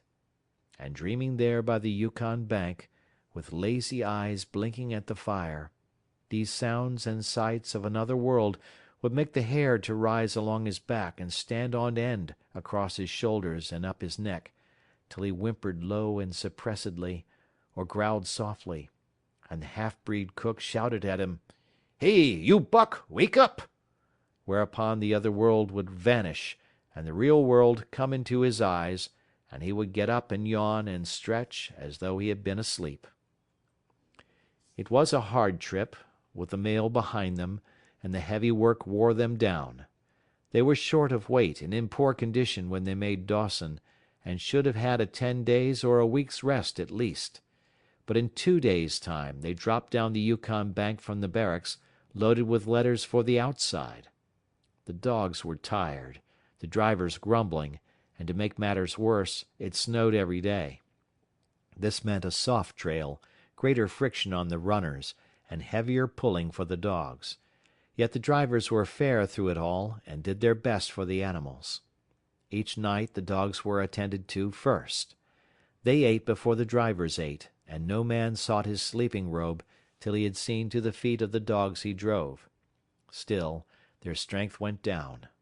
Since the beginning of the winter they had traveled 1,800 miles, dragging sleds the whole weary distance, and 1,800 miles will tell upon life of the toughest. Buck stood it, keeping his mates up to their work and maintaining discipline, though he too was very tired. Billy cried and whimpered regularly in his sleep each night.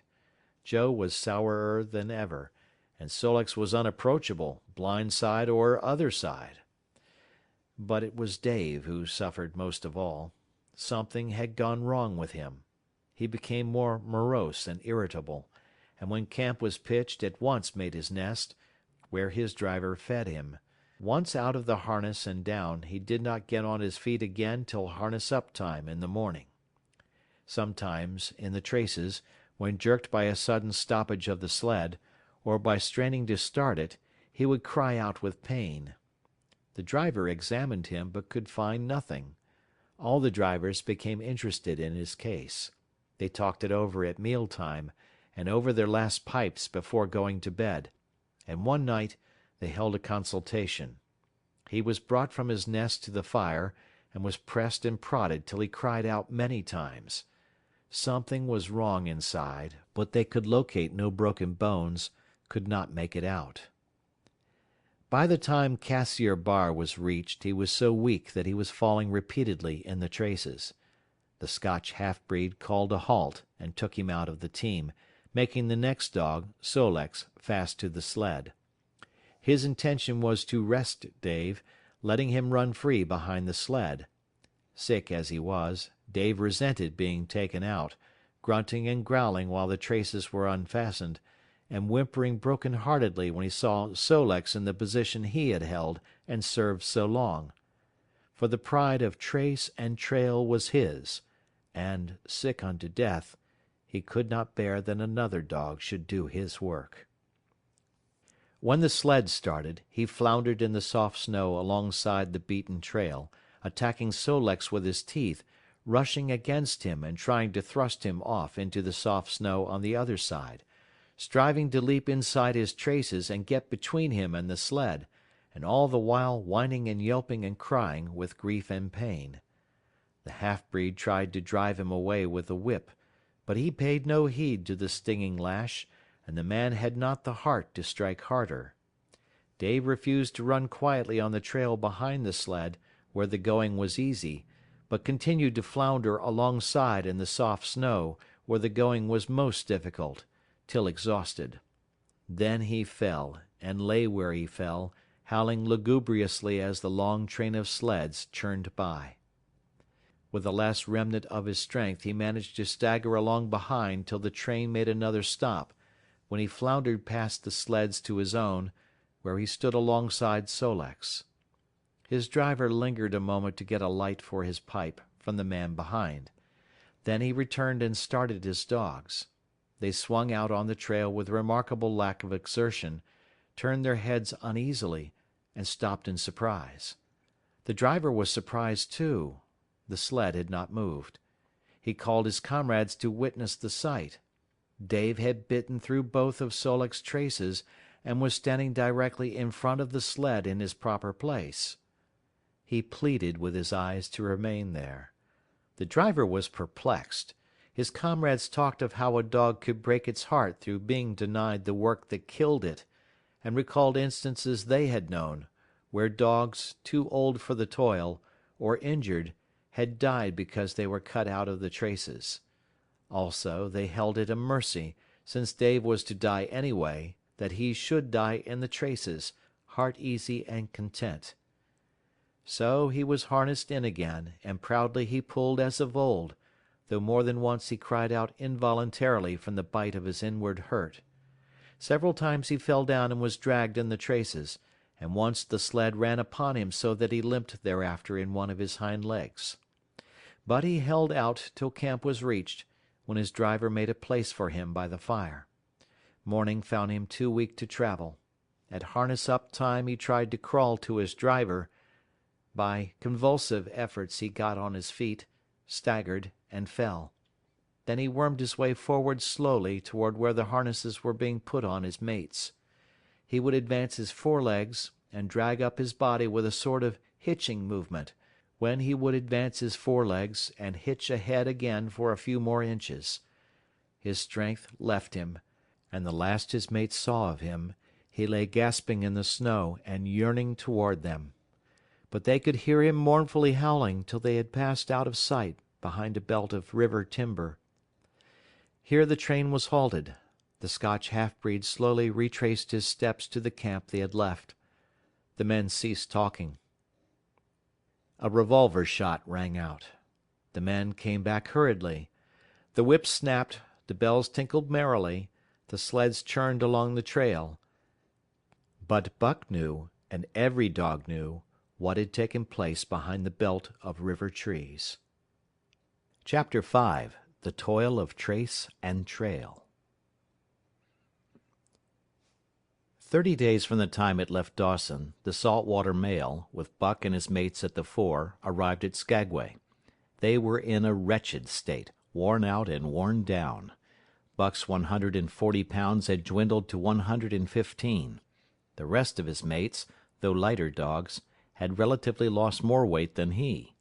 Pike, the malingerer, who, in his lifetime of deceit, had often successfully feigned a hurt leg, was now limping in earnest.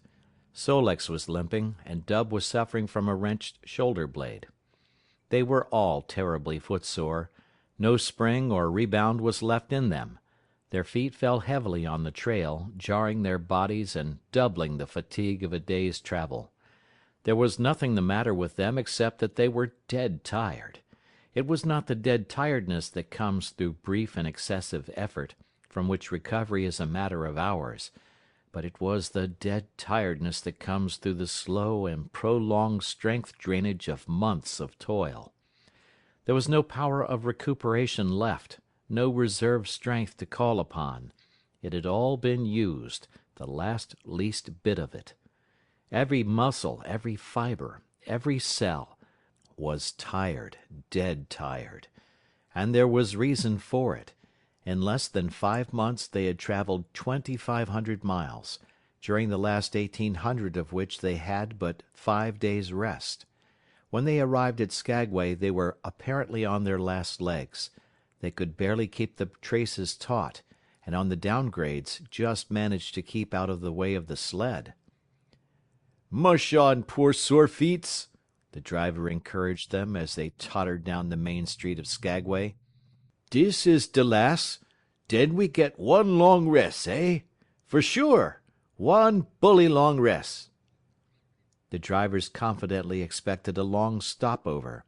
Themselves, they had covered 1,200 miles with 2 days' rest, and in the nature of reason and common justice they deserved an interval of loafing.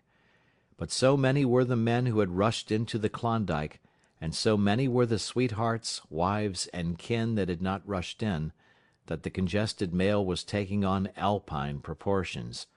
Also, there were official orders. Fresh batches of Hudson Bay dogs were to take the places of those worthless for the trail. The worthless ones were to be got rid of, and since dogs count for little against dollars, they were to be sold. 3 days passed, by which time Buck and his mates found how really tired and weak they were. Then, on the morning of the 4th day, 2 men from the States came along and bought them, harness and all, for a song. The men addressed each other as Hal and Charles. Charles was a middle-aged, lightish-colored man, with weak and watery eyes and a mustache that twisted fiercely and vigorously up, giving the lie to the limply drooping lip it concealed. Hal was a youngster of 19 or 20, with a big Colt's revolver and a hunting knife strapped about him on a belt that fairly bristled with cartridges. This belt was the most salient thing about him. It advertised his callowness, a callowness sheer and unutterable. Both men were manifestly out of place, and why such as they should adventure the north is part of the mystery of things that passes understanding. Buck heard the chaffering, saw the money pass between the man and the government agent, and knew that the Scotch half-breed and the mail-train drivers were passing out of his life on the heels of Perrault and Francois and the others who had gone before. When driven with his mates to the new owner's camp, Buck saw a slipshod and slovenly affair, tent half-stretched, dishes unwashed, everything in disorder. Also, he saw a woman. Mercedes, the men called her. She was Charles's wife and Hal's sister. A nice family party. Buck watched them apprehensively as they proceeded to take down the tent and load the sled. There was a great deal of effort about their manner, but no business-like method. The tent was rolled into an awkward bundle 3 times as large as it should have been. The tin dishes were packed away unwashed. Mercedes continually fluttered in the way of her men, and kept up an unbroken chattering of remonstrance and advice. When they put a clothes sack on the front of the sled, she suggested it should go on the back, and when they had put it on the back, and covered it over with a couple of other bundles, she discovered overlooked articles which could abide nowhere else but in that very sack, and they unloaded again.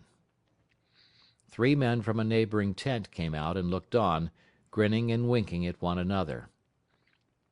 "You've got a right smart load as it is," said one of them, "and it's not me should tell you your business, but I wouldn't tote that tent along if I was you." Undreamed of! cried Mercedes, throwing up her hands in dainty dismay. However in the world could I manage without a tent? "It's springtime, and you won't get any more cold weather," the man replied. She shook her head decidedly, and Charles and Hal put the last odds and ends on top of the mountainous load. "Think it'll ride?" one of the men asked. "Why shouldn't it?" Charles demanded rather shortly.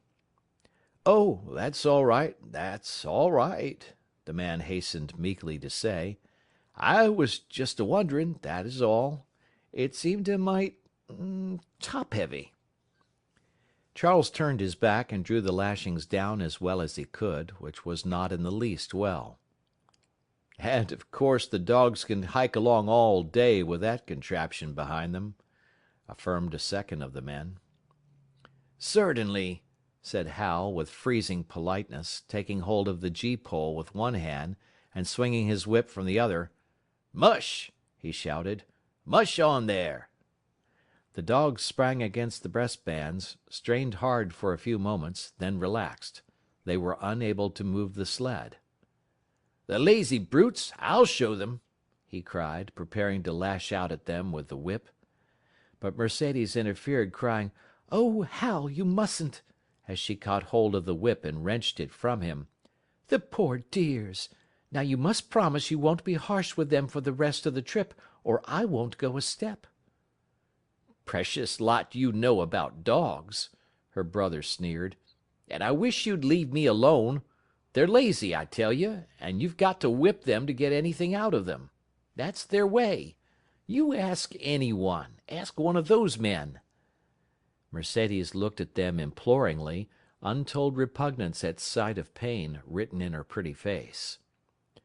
"They're weak as water, if you want to know," came the reply from one of the men. "Plumb tuckered out, that's what's the matter. They need a rest." "Rest be blanked," said Hal with his beardless lips, and Mercedes said, "Oh!" in pain and sorrow at the oath. But she was a clannish creature and rushed at once to the defense of her brother. "Never mind that man," she said pointedly. "You're driving our dogs, and you do what you think best with them." Again Hal's whip fell upon the dogs. They threw themselves against the breastbands, dug their feet into the packed snow, got down low to it, and put forth all their strength. The sled held as though it were an anchor. After 2 efforts they stood still, panting. The whip was whistling savagely when once more Mercedes interfered. She dropped on her knees before Buck, with tears in her eyes, and put her arms around his neck. "You poor, poor dears!" she cried sympathetically. "Why don't you pull hard? Then you wouldn't be whipped." Buck did not like her, but he was feeling too miserable to resist her, taking it as part of the day's miserable work. One of the onlookers, who had been clenching his teeth to suppress hot speech, now spoke up. "It's not that I care a whoop what becomes of you, but for the dog's sake, I just want to tell you, you can help them a mighty lot by breaking out that sled. The runners are froze fast. Throw your weight against the gee-pole, right and left, and break it out." A third time the attempt was made, but this time, following the advice, Hal broke out the runners which had been frozen to the snow. The overloaded and unwieldy sled forged ahead, Buck and his mates struggling frantically under the rain of blows. 100 yards ahead the path turned and sloped steeply into the main street. It would have required an experienced man to keep the top-heavy sled upright, and Hal was not such a man. As they swung on the turn, the sled went over, spilling half its load through the loose lashings. The dogs never stopped. The lightened sled bounded on its side behind them. They were angry because of the ill treatment they had received and the unjust load. Buck was raging. He broke into a run, the team following his lead. Hal cried, "Whoa! Whoa!" But they gave no heed. He tripped and was pulled off his feet.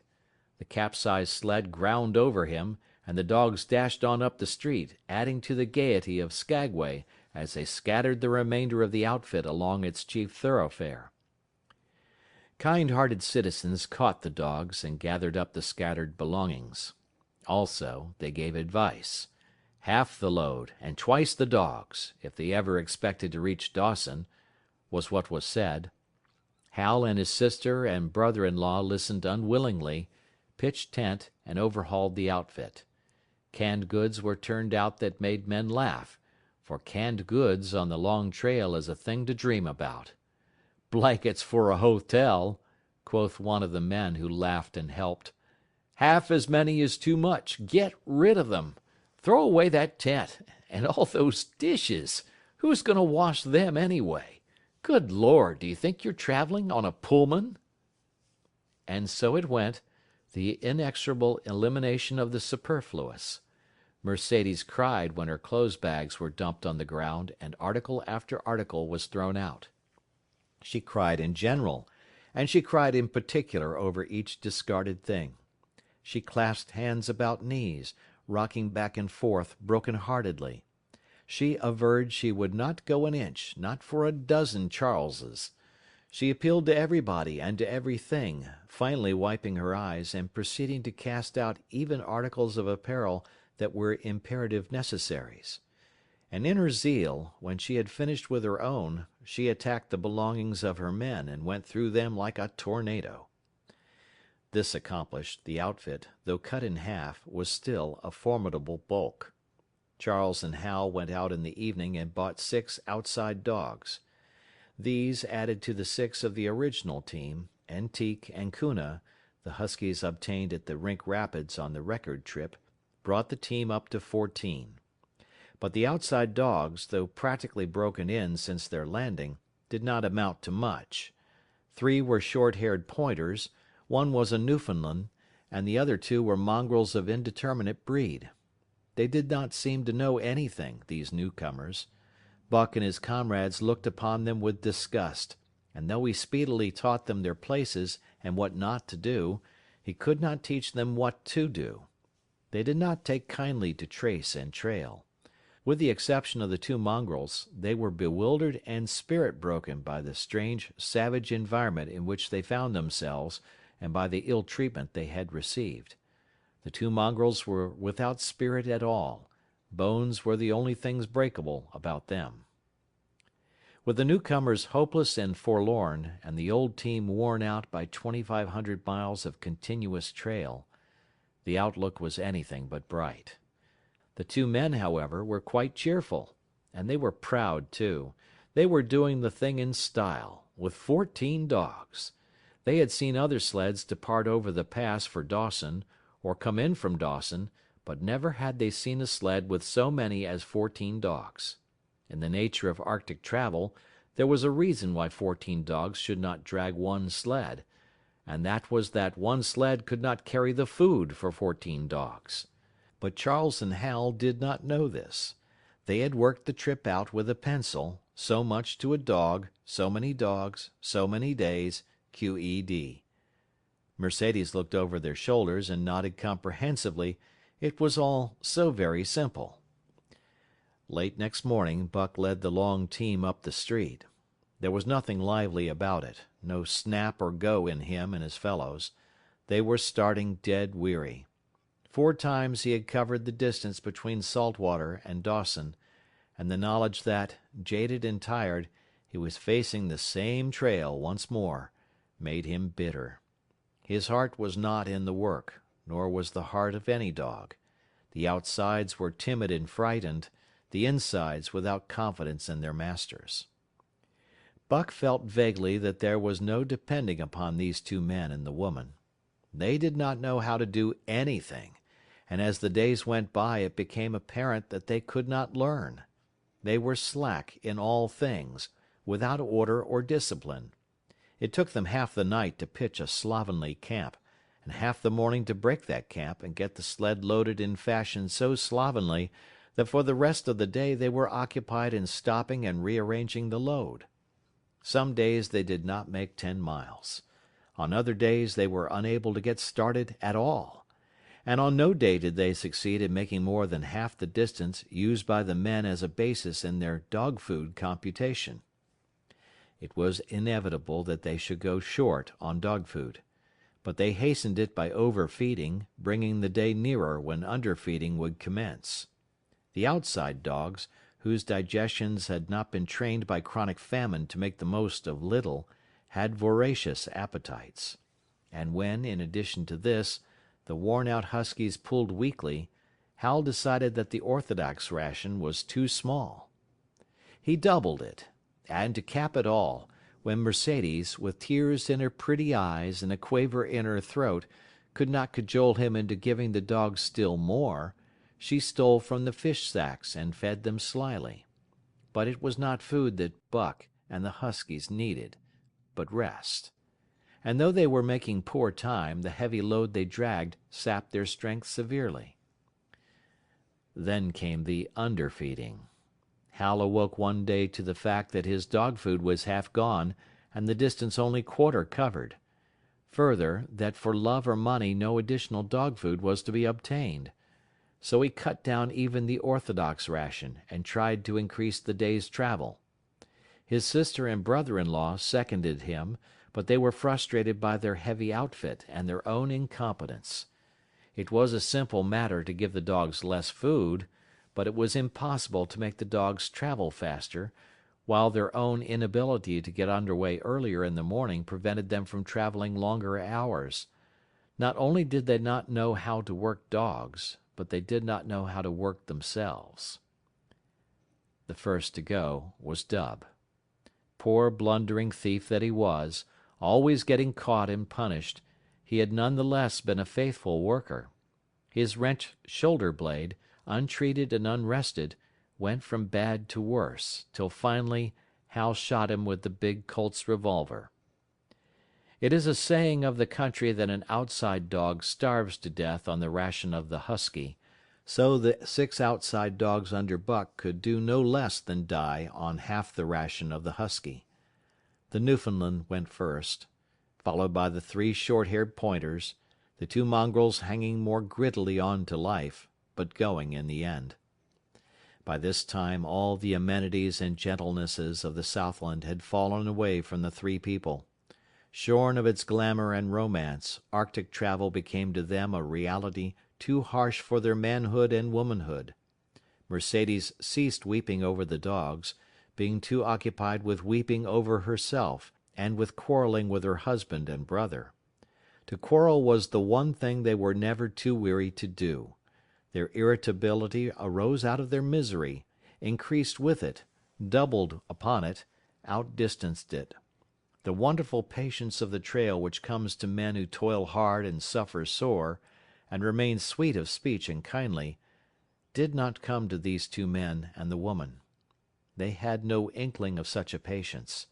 They were stiff and in pain, their muscles ached, their bones ached, their very hearts ached, and because of this they became sharp of speech, and hard words were first on their lips in the morning and last at night. Charles and Hal wrangled whenever Mercedes gave them a chance. It was the cherished belief of each that he did more than his share of the work, and neither forbore to speak this belief at every opportunity. Sometimes Mercedes sided with her husband, sometimes with her brother. The result was a beautiful and unending family quarrel. Starting from a dispute as to which should chop a few sticks for the fire, a dispute which concerned only Charles and Hal, presently would be lugged in the rest of the family, fathers, mothers, uncles, cousins, people thousands of miles away and some of them dead.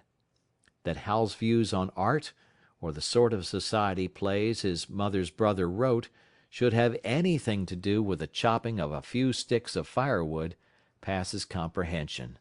Nevertheless, the quarrel was as likely to tend in that direction as in the direction of Charles's political prejudices. And that Charles's sister's tale-bearing tongue should be relevant to the building of a Yukon fire was apparent only to Mercedes, who disburdened herself of copious opinions upon that topic, and incidentally upon a few other traits unpleasantly peculiar to her husband's family. In the meantime, the fire remained unbuilt, the camp half-pitched, and the dogs unfed. Mercedes nursed a special grievance, the grievance of sex. She was pretty and soft, and had been chivalrously treated all her days. But the present treatment by her husband and brother was everything save chivalrous. It was her custom to be helpless. They complained. Upon which impeachment of what to her was her most essential sex prerogative, she made their lives unendurable. She no longer considered the dogs, and because she was sore and tired, she persisted in riding on the sled. She was pretty and soft, but she weighed 120 pounds, a lusty last straw to the load dragged by the weak and starving animals. She rode for days, till they fell in the traces and the sled stood still. Charles and Hal begged her to get off and walk, pleaded with her, entreated, the while she wept and importuned heaven with a recital of their brutality. On one occasion they took her off the sled by main strength. They never did it again. She let her legs go limp like a spoiled child and sat down on the trail. They went on their way, but she did not move. After they had traveled 3 miles, they unloaded the sled, came back for her, and by main strength put her on the sled again. In the excess of their own misery they were callous to the suffering of their animals. Hal's theory, which he practiced on others, was that one must get hardened. He had started out preaching it to his sister and brother-in-law. Failing there, he hammered it into the dogs with a club. At the 5 fingers the dog food gave out, and a toothless old squaw offered to trade them a few pounds of frozen horsehide for the Colt's revolver that kept the big hunting knife company at Hal's hip. A poor substitute for food was this hide, just as it had been stripped from the starved horses of the cattlemen 6 months back. In its frozen state it was more like strips of galvanized iron, and when a dog wrestled it into his stomach, it thawed into thin and innutritious leathery strings and into a mass of short hair, irritating and indigestible. And through it all, Buck staggered along at the head of the team as in a nightmare. He pulled when he could. When he could no longer pull, he fell down and remained down till blows from whip or club drove him to his feet again. All the stiffness and gloss had gone out of his beautiful furry coat. The hair hung down, limp and draggled, or matted with dried blood where Howells's club had bruised him. His muscles had wasted away to knotty strings, and the flesh pads had disappeared, so that each rib and every bone in his frame were outlined cleanly through the loose hide that was wrinkled in folds of emptiness. It was heartbreaking, only Buck's heart was unbreakable. The man in the red sweater had proved that. As it was with Buck, so was it with his mates. They were perambulating skeletons. There were 7 altogether, including him.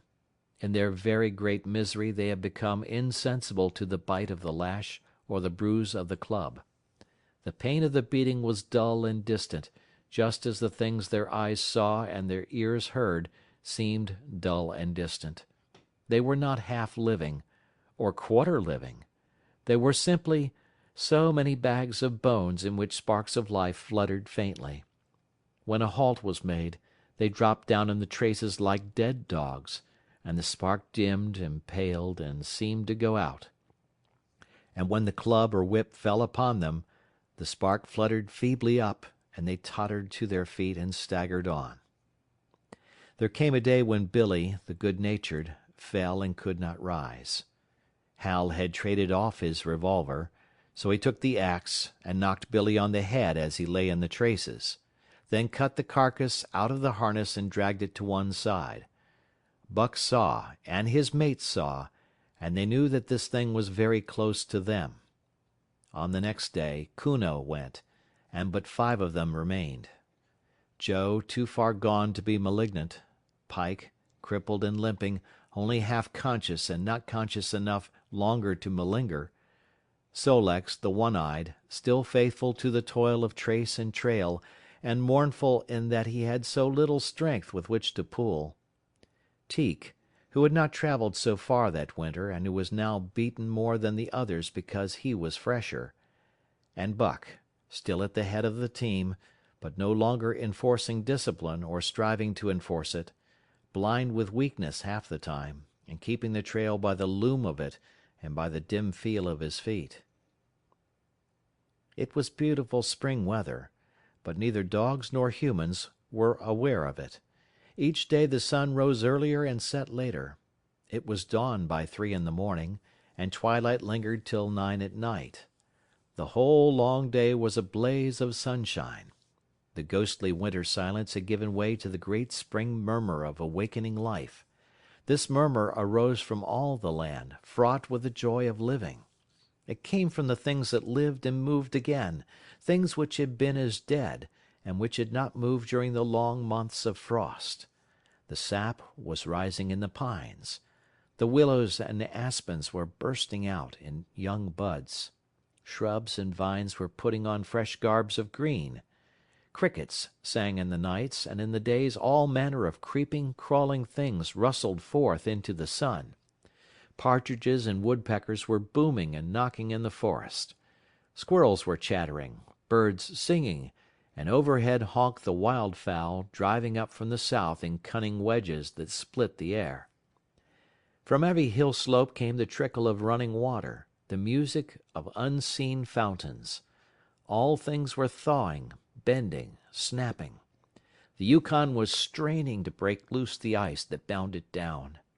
It ate away from beneath, the sun ate from above. Air holes formed, fissures sprang and spread apart, while thin sections of ice fell through bodily into the river.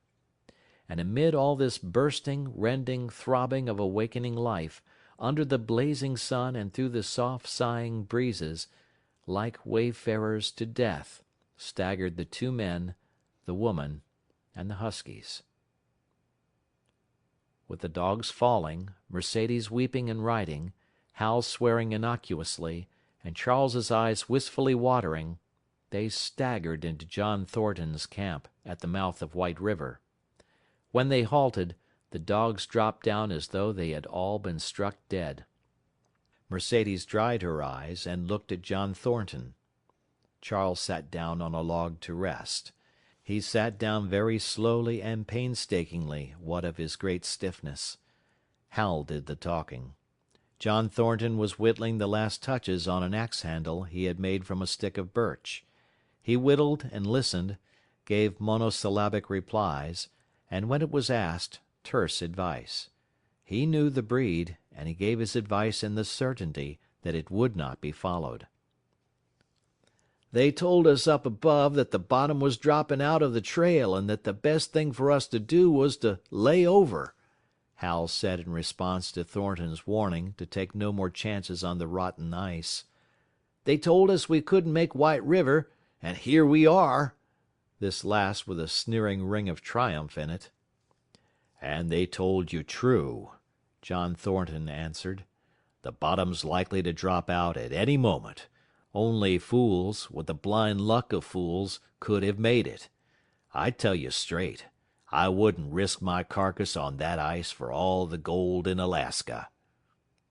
"That's because you're not a fool, I suppose," said Hal. "All the same, we'll go on to Dawson." He uncoiled his whip. "Get up there, Buck! Hi! Get up! Mush on!" Thornton went on whittling. It was idle, he knew, to get between a fool and his folly, while 2 or 3 fools more or less would not alter the scheme of things. But the team did not get up at the command. It had long since passed into the stage where blows were required to rouse it. The whip flashed out, here and there, on its merciless errands. John Thornton compressed his lips. Sol-leks was the first to crawl to his feet. Teek followed. Joe came next, yelping with pain. Pike made painful efforts. Twice he fell over, when half up, and on the third attempt managed to rise. Buck made no effort. He lay quietly where he had fallen. The lash bit into him again and again, but he neither whined nor struggled. Several times Thornton started, as though to speak, but changed his mind. A moisture came into his eyes, and, as the whipping continued, he arose and walked irresolutely up and down. This was the first time Buck had failed, in itself a sufficient reason to drive Hal into a rage. He exchanged the whip for the customary club. Buck refused to move under the rain of heavier blows which now fell upon him. Like his mates, he barely able to get up, but, unlike them, he had made up his mind not to get up. He had a vague feeling of impending doom. This had been strong upon him when he pulled in to the bank, and it had not departed from him. What of the thin and rotten ice he had felt under his feet all day, it seemed that he sensed disaster close at hand, out there ahead on the ice where his master was trying to drive him. He refused to stir. So greatly had he suffered, and so far gone was he, that the blows did not hurt much. And as they continued to fall upon him, the spark of life within flickered and went down. It was nearly out. He felt strangely numb. As though from a great distance, he was aware that he was being beaten. The last sensations of pain left him. He no longer felt anything, though very faintly he could hear the impact of the club upon his body. But it was no longer his body, it seemed so far away. And then, suddenly, without warning, uttering a cry that was inarticulate and more like the cry of an animal, John Thornton sprang upon the man who wielded the club. Hal was hurled backward, as though struck by a falling tree. Mercedes screamed.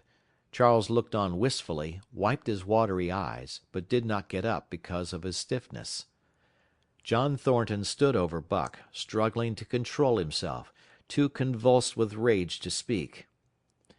"If you strike that dog again, "I'll kill you," he at last managed to say in a choking voice.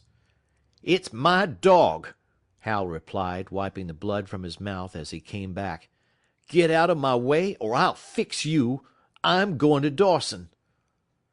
Thornton stood between him and Buck and evinced no intention of getting out of the way.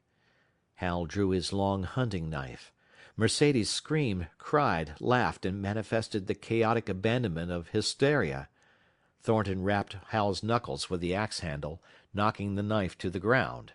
He rapped his knuckles again as he tried to pick it up. Then he stooped, picked it up himself, and with 2 strokes cut Buck's traces.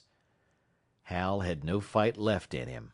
Besides, his hands were full with his sister, or his arms, rather, while Buck was too near dead to be of further use in hauling the sled.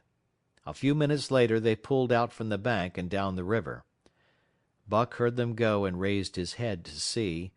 Pike was leading, Sol-leks was at the wheel, and between were Joe and Teek. They were limping and staggering. Mercedes was riding the loaded sled. Hal guided at the gee-pole, and Charles stumbled along in the rear. As Buck watched them, Thornton knelt beside him and with rough, kindly hands searched for broken bones. By the time his search had disclosed nothing more than many bruises and a state of terrible starvation, the sled was a quarter of a mile away. Dog and man watched it crawling along over the ice. Suddenly, they saw its back end drop down, as into a rut, and the gee-pole, with Hal clinging to it, jerk into the air. Mercedes' scream came to their ears. They saw Charles turn and make 1 step to run back, and then a whole section of ice give way and dogs and humans disappear. A yawning hole was all that was to be seen. The bottom had dropped out of the trail. John Thornton and Buck looked at each other. "You poor devil," said John Thornton, and Buck licked his hand.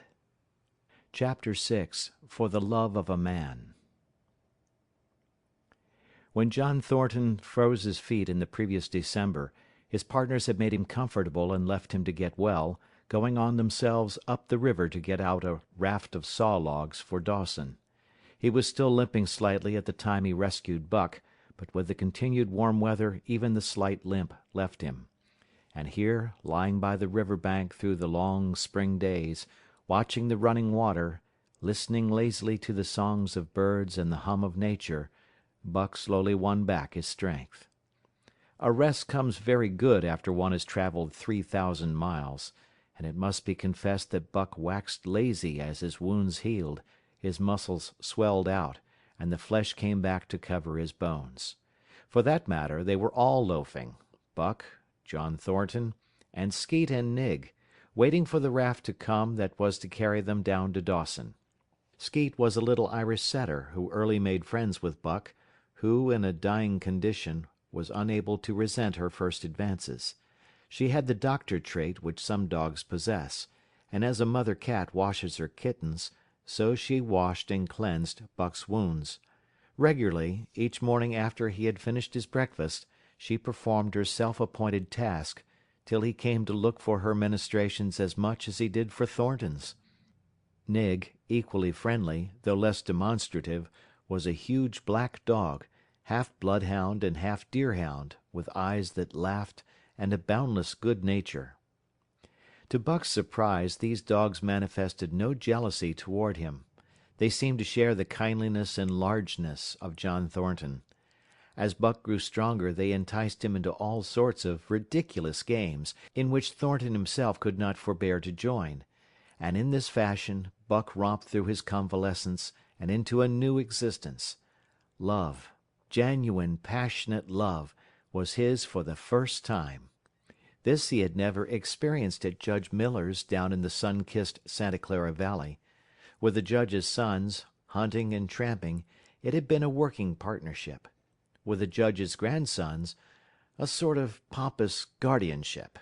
And with the Judge himself, a stately and dignified friendship. But love that was feverish and burning, that was adoration, that was madness, it had taken John Thornton to arouse. This man had saved his life, which was something, but further, He was the ideal master. Other men saw to the welfare of their dogs from a sense of duty and business expediency. He saw to the welfare of his as if they were his own children, because he could not help it. And he saw further.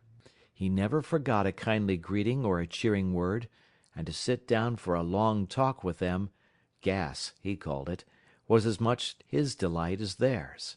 He had a way of taking Buck's head roughly between his hands and resting his own head upon Buck's, of shaking him back and forth, the while calling him ill names that to Buck were love names. Buck knew no greater joy than that rough embrace and the sound of murmured oaths, and at each jerk back and forth it seemed that his heart would be shaken out of his body, so great was its ecstasy. And when, released, he sprang to his feet, his mouth laughing, his eyes eloquent, his throat vibrant with unuttered sound, and in that fashion remained without movement, John Thornton would reverently exclaim, "God, you can all but speak." Buck had a trick of love expression that was akin to hurt. He would often seize Thornton's hand in his mouth and close so fiercely that the flesh bore the impress of his teeth for some time afterward. And as Buck understood the oaths to be love words, so the man understood this feigned bite for a caress. For the most part, however, Buck's love was expressed in adoration. While he went wild with happiness when Thornton touched him or spoke to him, he did not seek these tokens. Unlike Skeet, who was wont to shove her nose under Thornton's hand and nudge until petted, or Nig, who would stalk up and rest his great head on Thornton's knee, Buck was content to adore at a distance. He would lie by the hour, eager, alert, at Thornton's feet, looking up into his face, dwelling upon it, studying it, following with keenest interest each fleeting expression, every movement or change of feature. Or, as chance might have it, he would lie farther away, to the side or rear, watching the outlines of the man and the occasional movements of his body. And often, such was the communion in which they lived, the strength of Buck's gaze would draw John Thornton's head around, and he would return the gaze, without speech, his heart shining out of his eyes, as Buck's heart shone out. For a long time after his rescue Buck did not like Thornton to get out of his sight. From the moment he left the tent to when he entered it again, Buck would follow at his heels. His transient masters since he had come into the Northland had bred in him a fear that no master could be permanent. He was afraid that Thornton would pass out of his life as Perrault and Francois and the Scotch half-breed had passed out. Even in the night, in his dreams, he was haunted by this fear. At such times he would shake off sleep and creep through the chill to the flap of the tent, where he would stand and listen to the sound of his master's breathing. But in spite of this great love he bore John Thornton, which seemed to bespeak the soft, civilizing influence, the strain of the primitive, which the Northland had aroused in him, remained alive and active. Faithfulness and devotion, things born of fire and roof, were his, yet he retained his wildness and wiliness. He was a thing of the wild, come in from the wild to sit by John Thornton's fire, rather than a dog of the soft Southland stamped with the marks of generations of civilization. Because of his very great love, he could not steal from this man, but from any other man, in any other camp, he did not hesitate an instant, while the cunning with which he stole enabled him to escape detection. His face and body were scored by the teeth of many dogs, and he fought as fiercely as ever and more shrewdly. Skeet and Nig were too good-natured for quarreling. Besides, they belonged to John Thornton. But the strange dog, no matter what the breed or valor, swiftly acknowledged Buck's supremacy, or found himself struggling for life with a terrible antagonist. And Buck was merciless. He had learned well the law of club and fang, and he never forwent an advantage or drew back from a foe he had started on the way to death.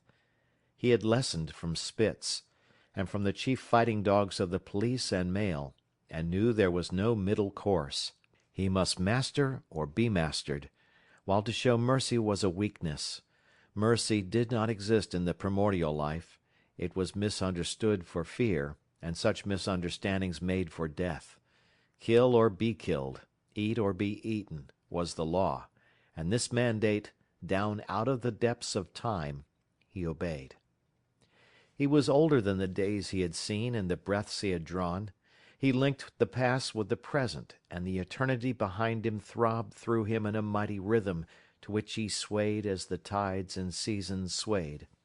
He sat by John Thornton's fire, a broad-breasted dog, white-fanged and long-furred, but behind him were the shades of all manner of dogs, half-wolves and wild wolves, urgent and prompting, tasting the savour of the meat he ate, thirsting for the water he drank, scenting the wind with him, listening with him, and telling him the sounds made by the wild life in the forest, dictating his moods, directing his actions, lying down to sleep with him when he lay down, and dreaming with him and beyond him, and becoming themselves the stuff of his dreams. So peremptorily did these shades beckon him that each day mankind and the claims of mankind slipped farther from him. Deep in the forest a call was sounding, and as often as he heard this call, mysteriously thrilling and luring, he felt compelled to turn his back upon the fire and the beaten earth around it, and to plunge into the forest, and on, he knew not where or why, nor did he wonder where or why, the call sounding imperiously deep in the forest. But as often as he gained the soft unbroken earth and the green shade, the love for John Thornton drew him back to the fire again. Thornton alone held him. The rest of mankind was as nothing. Chance travellers might praise or pet him, but he was cold under it all, and from a too demonstrative man he would get up and walk away. When Thornton's partners, Hans and Pete, arrived on the long-expected raft, Buck refused to notice them till he learned they were close to Thornton. After that, he tolerated them in a passive sort of way, accepting favours from them as though he favoured them by accepting. They were of the same large type as Thornton, living close to the earth, thinking simply and seeing clearly, and ere they swung the raft into the big eddy by the sawmill at Dawson, they understood Buck and his ways, and did not insist upon an intimacy such as obtained with Skeet and Nig. For Thornton, however, his love seemed to grow and grow. He, alone among men, could put a pack upon Buck's back in the summer travelling. Nothing was too great for Buck to do when Thornton commanded. One day, they had grub-staked themselves from the proceeds of the raft and left Dawson for the headwaters of the Tanana. The men and dogs were sitting on the crest of a cliff which fell away straight down to naked bedrock 300 feet below. John Thornton was sitting near the edge, Buck at his shoulder. A thoughtless whim seized Thornton, and he drew the attention of Hans and Pete to the experiment he had in mind. "Jump, Buck!" he commanded, sweeping his arm out and over the chasm. The next instant he was grappling with Buck on the extreme edge, while Hans and Pete were dragging them back into safety. "It's uncanny," Pete said after it was over, and they had caught their speech. Thornton shook his head. "No, it is splendid, and it is terrible, too. Do you know, it sometimes makes me afraid."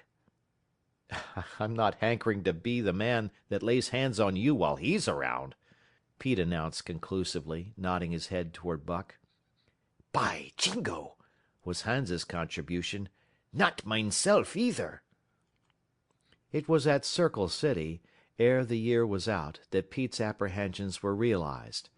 Black Burton, a man evil-tempered and malicious, had been picking a quarrel with a tenderfoot at the bar, when Thornton stepped good-naturedly between. Buck, as was his custom, was lying in a corner, head on paws, watching his master's every action. Burton struck out without warning straight from the shoulder. Thornton was sent spinning, and saved himself from falling only by clutching the rail of the bar. Those who were looking on heard what was neither bark nor yelp, but a something which is best described as a roar, and they saw Buck's body rise up in the air as he left the floor for Burton's throat. The man saved his life by instinctively throwing out his arm, but was hurled backward to the floor with Buck on top of him. Buck loosed his teeth from the flesh of the arm and drove in again for the throat. This time the man succeeded only in partly blocking, and his throat was torn open. Then the crowd was upon Buck, and he was driven off, but while a surgeon checked the bleeding, he prowled up and down, growling furiously, attempting to rush in, and being forced back by an array of hostile clubs. A miners' meeting, called on the spot, decided that the dog had sufficient provocation, and Buck was discharged. But his reputation was made, and from that day his name spread through every camp in Alaska. Later on, in the fall of the year, he saved John Thornton's life in quite another fashion. The three partners were lining a long and narrow poling boat down a bad stretch of rapids on the 40-mile creek. Hans and Pete moved along the bank, snubbing with a thin manila rope from tree to tree, while Thornton remained in the boat, helping its descent by means of a pole, and shouting directions to the shore. Buck, on the bank, worried and anxious, kept abreast of the boat, his eyes never off his master. At a particularly bad spot, where a ledge of barely submerged rocks jutted out into the river, Hans cast off the rope, and, while Thornton poled the boat out into the stream, ran down the bank with the end in his hand to snub the boat when it had cleared the ledge.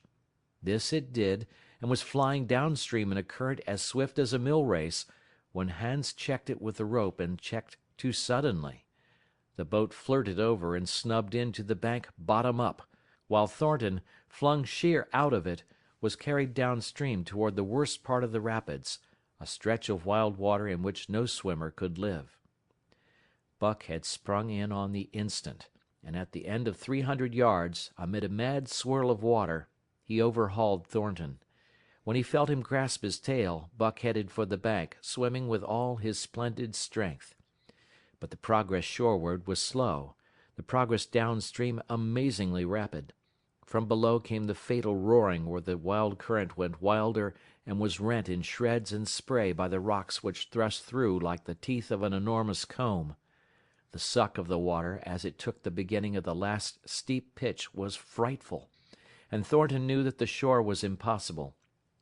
He scraped furiously over a rock, bruised across a second, and struck a third with crushing force. He clutched its slippery top with both hands, releasing Buck, and above the roar of the churning water shouted, "Go, Buck, go!"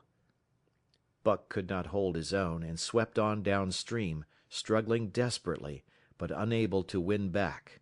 When he heard Thornton's command repeated, he partly reared out of the water, throwing his head high, as though for a last look, then turned obediently toward the bank. He swam powerfully, and was dragged ashore by Pete and Hans at the very point where swimming ceased to be possible, and destruction began. They knew that the time a man could cling to a slippery rock in the face of that driving current was a matter of minutes, and they ran as fast as they could up the bank to a point far above where Thornton was hanging on. They attached the line with which they had been snubbing the boat to Buck's neck and shoulders, being careful that it should neither strangle him nor impede his swimming, and launched him into the stream. He struck out boldly, but not straight enough into the stream. He discovered the mistake too late, when Thornton was abreast of him, and a bare half-dozen strokes away while he was being carried helplessly past. Hans promptly snubbed with the rope, as though Buck were a boat. The rope thus tightening on him in the sweep of the current, he was jerked under the surface, and under the surface he remained till his body struck against the bank and he was hauled out. He was half drowned, and Hans and Pete threw themselves upon him, pounding the breath into him and the water out of him. He staggered to his feet and fell down.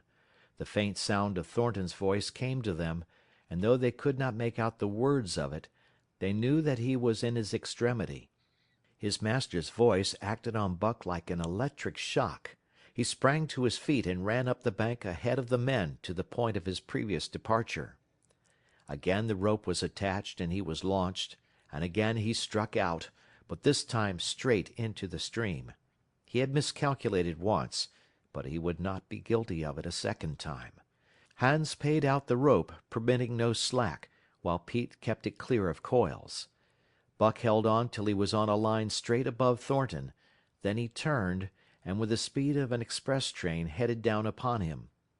Thornton saw him coming, and as Buck struck him like a battering ram, with the whole force of the current behind him, he reached up and closed with both arms around the shaggy neck.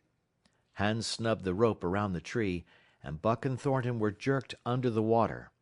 Strangling, suffocating, sometimes one uppermost and sometimes the other, dragging over the jagged bottom, smashing against rocks and snags, they veered into the bank. Thornton came to, belly downward and being violently propelled back and forth across a drift log by Hans and Pete. His first glance was for Buck, over whose limp and apparently lifeless body Nig was setting up a howl, while Skeet was licking the wet face and closed eyes. Thornton was himself bruised and battered, and he went carefully over Buck's body, when he had been brought around, finding 3 broken ribs. "That settles it," he announced. "We camp right here."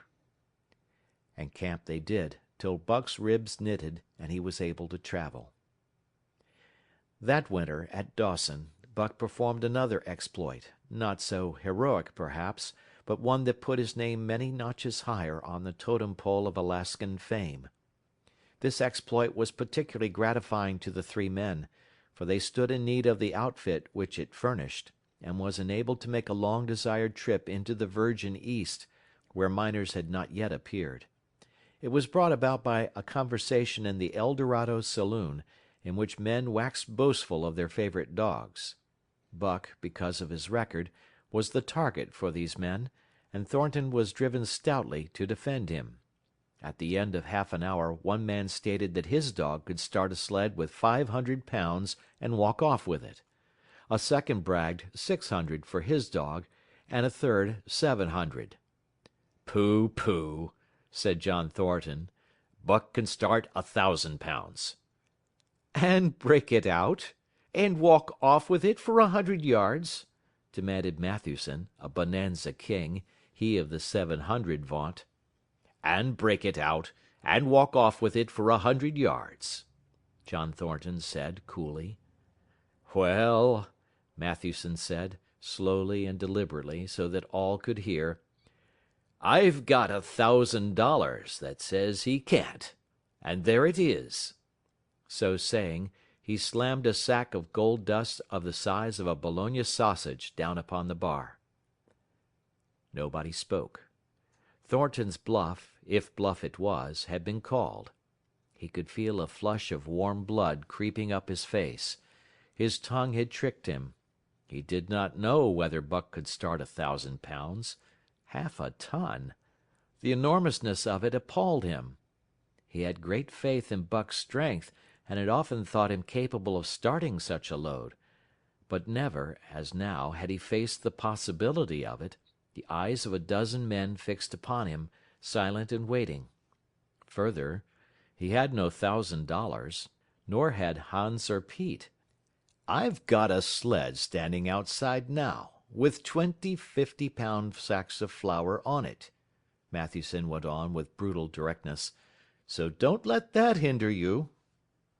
Thornton did not reply. He did not know what to say. He glanced from face to face in the absent way of a man who has lost the power of thought, and is seeking somewhere to find the thing that will start it going again. The face of Jim O'Brien, a Mastodon king and old-time comrade, caught his eyes. It was as a cue to him, seeming to rouse him to do what he would never have dreamed of doing. "Can you lend me 1,000?" he asked, almost in a whisper. "Sure," answered O'Brien, thumping down a plethoric sack by the side of Matthewson's, "though it's little faith I'm having, John, that the beast can do the trick." The El Dorado emptied its occupants into the street to see the test. The tables were deserted, and the dealers and gamekeepers came forth to see the outcome of the wager and to lay odds. Several hundred men, furred and mittened, banked around the sled within easy distance. Matthewson's sled, loaded with 1,000 pounds of flour, had been standing for a couple of hours, and in the intense cold (it was 60 below zero) the runners had frozen fast to the hard-packed snow. Men offered odds of 2 to 1 that Buck could not budge the sled. A quibble arose concerning the phrase "break out." O'Brien contended it was Thornton's privilege to knock the runners loose, leaving Buck to "break it out" from a dead standstill. Matthewson insisted that the phrase included breaking the runners from the frozen grip of the snow. A majority of the men who had witnessed the making of the bet decided in his favor, whereat the odds went up to 3 to 1 against Buck. There were no takers. Not a man believed him capable of the feat. Thornton had been hurried into the wager, heavy with doubt, and now that he looked at the sled itself, the concrete fact, with the regular team of 10 dogs curled up in the snow before it, the more impossible the task appeared. Matthewson waxed jubilant. 3 to 1, he proclaimed. I'll lay you another 1,000 at that figure, Thornton. What do you say? Thornton's doubt was strong in his face, but his fighting spirit was aroused, the fighting spirit that soars above odds, fails to recognize the impossible, and is deaf to all save the clamor for battle. He called Hans and Pete to him. Their sacks were slim, and with his own the 3 partners could rake together only $200. In the ebb of their fortunes, this sum was their total capital, yet they laid it unhesitatingly against Matthewson's 600. The team of 10 dogs was unhitched, and Buck, with his own harness, was put into the sled. He had caught the contagion of the excitement, and he felt that in some way he must do a great thing for John Thornton. Murmurs of admiration at his splendid appearance went up. He was in perfect condition, without an ounce of superfluous flesh, and the 150 pounds that he weighed were so many pounds of grit and virility. His furry coat shone with the sheen of silk.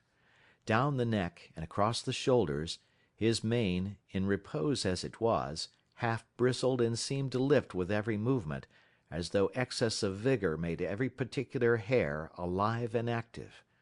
The great breast and heavy forelegs were no more than in proportion with the rest of the body, where the muscles showed in tight rolls underneath the skin. Men felt these muscles and proclaimed them hard as iron, and the odds went down to 2 to 1. Gad, sir! Gad, sir! stuttered a member of the latest dynasty, a king of the Skookum benches. I offer you 800 for him, sir, before the test, sir. 800 just as he stands. Thornton shook his head and stepped to Buck's side. You must stand off from him, Matthewson protested. Free play and plenty of room. The crowd fell silent. Only could be heard the voices of the gamblers vainly offering 2 to 1.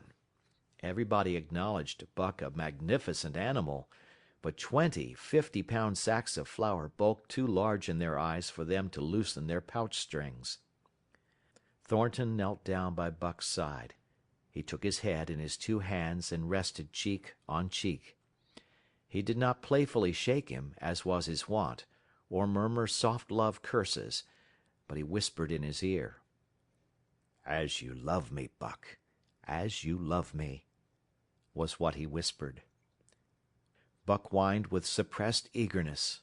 The crowd was watching curiously. The affair was growing mysterious. It seemed like a conjuration. As Thornton got to his feet, Buck seized his mittened hand between his jaws, pressing him with his teeth and releasing slowly, half reluctantly. It was the answer, in terms, not of speech, but of love. Thornton stepped well back. Now, Buck, he said. Buck tightened the traces, then slacked them for a matter of several inches. It was the way he had learned. Gee! Thornton's voice rang out, sharp in the tense silence. Buck swung to the right, ending the movement in a plunge that took up the slack and with a sudden jerk arrested his 150 pounds. The load quivered, and from under the runners arose a crisp crackling. Haw! Thornton commanded. Buck duplicated the maneuver, this time to the left. The crackling turned into a snapping, the sled pivoting and the runners slipping and grating several inches to the side. The sled was broken out. Men were holding their breaths, intensely unconscious of the fact. Now, mush! Thornton's command cracked out like a pistol shot. Buck threw himself forward, tightening the traces with a jarring lunge. His whole body was gathered compactly together in the tremendous effort, the muscles writhing and knotting like live things under the silky fur. His great chest was low to the ground, his head forward and down, while his feet were flying like mad, the claws scarring the hard-packed snow in parallel grooves. The sled swayed and trembled, half started forward. One of his feet slipped, and one man groaned aloud. Then the sled lurched ahead in what appeared a rapid succession of jerks, though it never really came to a dead stop again. Half an inch, 2 inches. The jerks perceptibly diminished. As the sled gained momentum, he caught them up till it was moving steadily along. Men gasped and began to breathe again, unaware that for a moment they had ceased to breathe. Thornton was running behind, encouraging Buck with short, cheery words.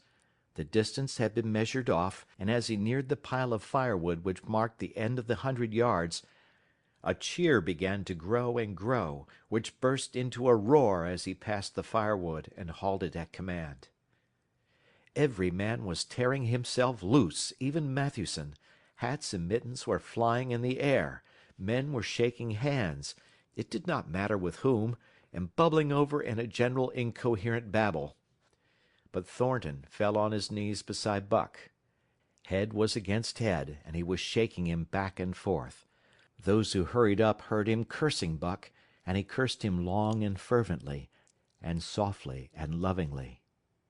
"Gad, sir! Gad, sir!" spluttered the Skookum Bench King. "I'll give you 1,000 for him, sir! 1,000, sir! 1,200, sir!" Thornton rose to his feet. His eyes were wet. The tears were streaming frankly down his cheeks. "Sir," he said to the Skookum Bench King, "no, sir. You can go to hell, sir. It's the best I can do for you, sir." Buck seized Thornton's hand in his teeth. Thornton shook him back and forth. As though animated by a common impulse, the onlookers drew back to a respectful distance. Nor were they again indiscreet enough to interrupt. Chapter 7. The Sounding of the Call. When Buck earned $1,600 in 5 minutes for John Thornton, he made it possible for his master to pay off certain debts, and to journey with his partners into the East after a fabled lost mine, the history of which was as old as the history of the country. Many men had sought it, few had found it, and more than a few there were who had never returned from the quest. This lost mine was steeped in tragedy and shrouded in mystery. No one knew of the first man. The oldest tradition stopped before it got back to him. From the beginning there had been an ancient and ramshackle cabin. Dying men had sworn to it, and to the mine the site of which it marked, clinching their testimony with nuggets that were unlike any known grade of gold in the Northland. But no living man had looted this treasure house, and the dead were dead. Wherefore John Thornton and Pete and Hans, with Buck and half a dozen other dogs, faced into the east on an unknown trail to achieve where men and dogs as good as themselves had failed. They sledded 70 miles up the Yukon, swung to the left into the Stewart River, passed the Mayo and the McQuestion, and held on until the Stewart itself became a streamlet, threading the upstanding peaks which marked the backbone of the continent. John Thornton asked little of man or nature. He was unafraid of the wild. With a handful of salt and a rifle, he could plunge into the wilderness and fare wherever he pleased and as long as he pleased. Being in no haste, Indian fashion, he hunted his dinner in the course of the day's travel, and if he failed to find it, like the Indian, he kept on traveling, secure in the knowledge that sooner or later he would come to it. So, on this great journey into the East, straight meat was the bill of fare, ammunition and tools principally made up the load on the sled, and the time card was drawn upon the limitless future. To Buck it was boundless delight, this hunting, fishing, and indefinite wandering through strange places. For weeks at a time they would hold on steadily, day after day, and for weeks upon end they would camp, here and there, the dogs loafing and the men burning holes through frozen muck and gravel, and washing countless pans of dirt by the heat of the fire. Sometimes they went hungry, sometimes they feasted riotously, all according to the abundance of game and the fortune of hunting. Summer arrived, and dogs and men packed on their backs, rafted across blue mountain lakes, and descended or ascended unknown rivers in slender boats whipsawed from the standing forest. The months came and went, and back and forth they twisted through the uncharted vastness, where no men were, and yet where men had been, if the lost cabin were true. They went across divides in summer blizzards, shivered under the midnight sun on naked mountains between the timberline and the eternal snows, dropped into summer valleys amid swarming gnats and flies, and in the shadows of glaciers picked strawberries and flowers as ripe and fair as any the Southland could boast. In the fall of the year they penetrated a weird lake country, sad and silent, where wildfowl had been, but where then there was no life nor sign of life, only the blowing of chill winds, the forming of ice in sheltered places, and the melancholy rippling of waves on lonely beaches. And through another winter they wandered on the obliterated trails of men who had gone before. Once they came upon a path blazed through the forest, an ancient path, and the lost cabin seemed very near. But the path began nowhere and ended nowhere, and it remained mystery, as the man who made it and the reason he made it remained mystery. Another time they chanced upon the time-graven wreckage of a hunting lodge, and amid the shreds of rotted blankets, John Thornton found a long-barreled flintlock. He knew it for a Hudson Bay Company gun of the young days in the Northwest, when such a gun was worth its height in beaver skins packed flat. And that was all. No hint as to the man who in an early day had reared the lodge and left the gun among the blankets. Spring came on once more, and at the end of all their wandering they found, not the lost cabin, but a shallow placer in a broad valley where the gold showed like yellow butter across the bottom of the washing pan.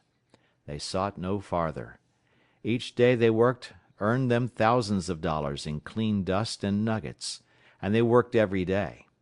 The gold was sacked in moose-hide bags, 50 pounds to the bag, and piled like so much firewood outside the Spruce Bough Lodge. Like giants they toiled, days flashing on the heels of days, like dreams as they heaped the treasure up. There was nothing for the dogs to do, save the hauling in of meat now and again that Thornton killed, and Buck spent long hours musing by the fire. The vision of the short-legged hairy man came to him more frequently, now that there was little work to be done, and often, blinking by the fire, Buck wandered with him in that other world which he remembered. The salient thing of this other world seemed fear.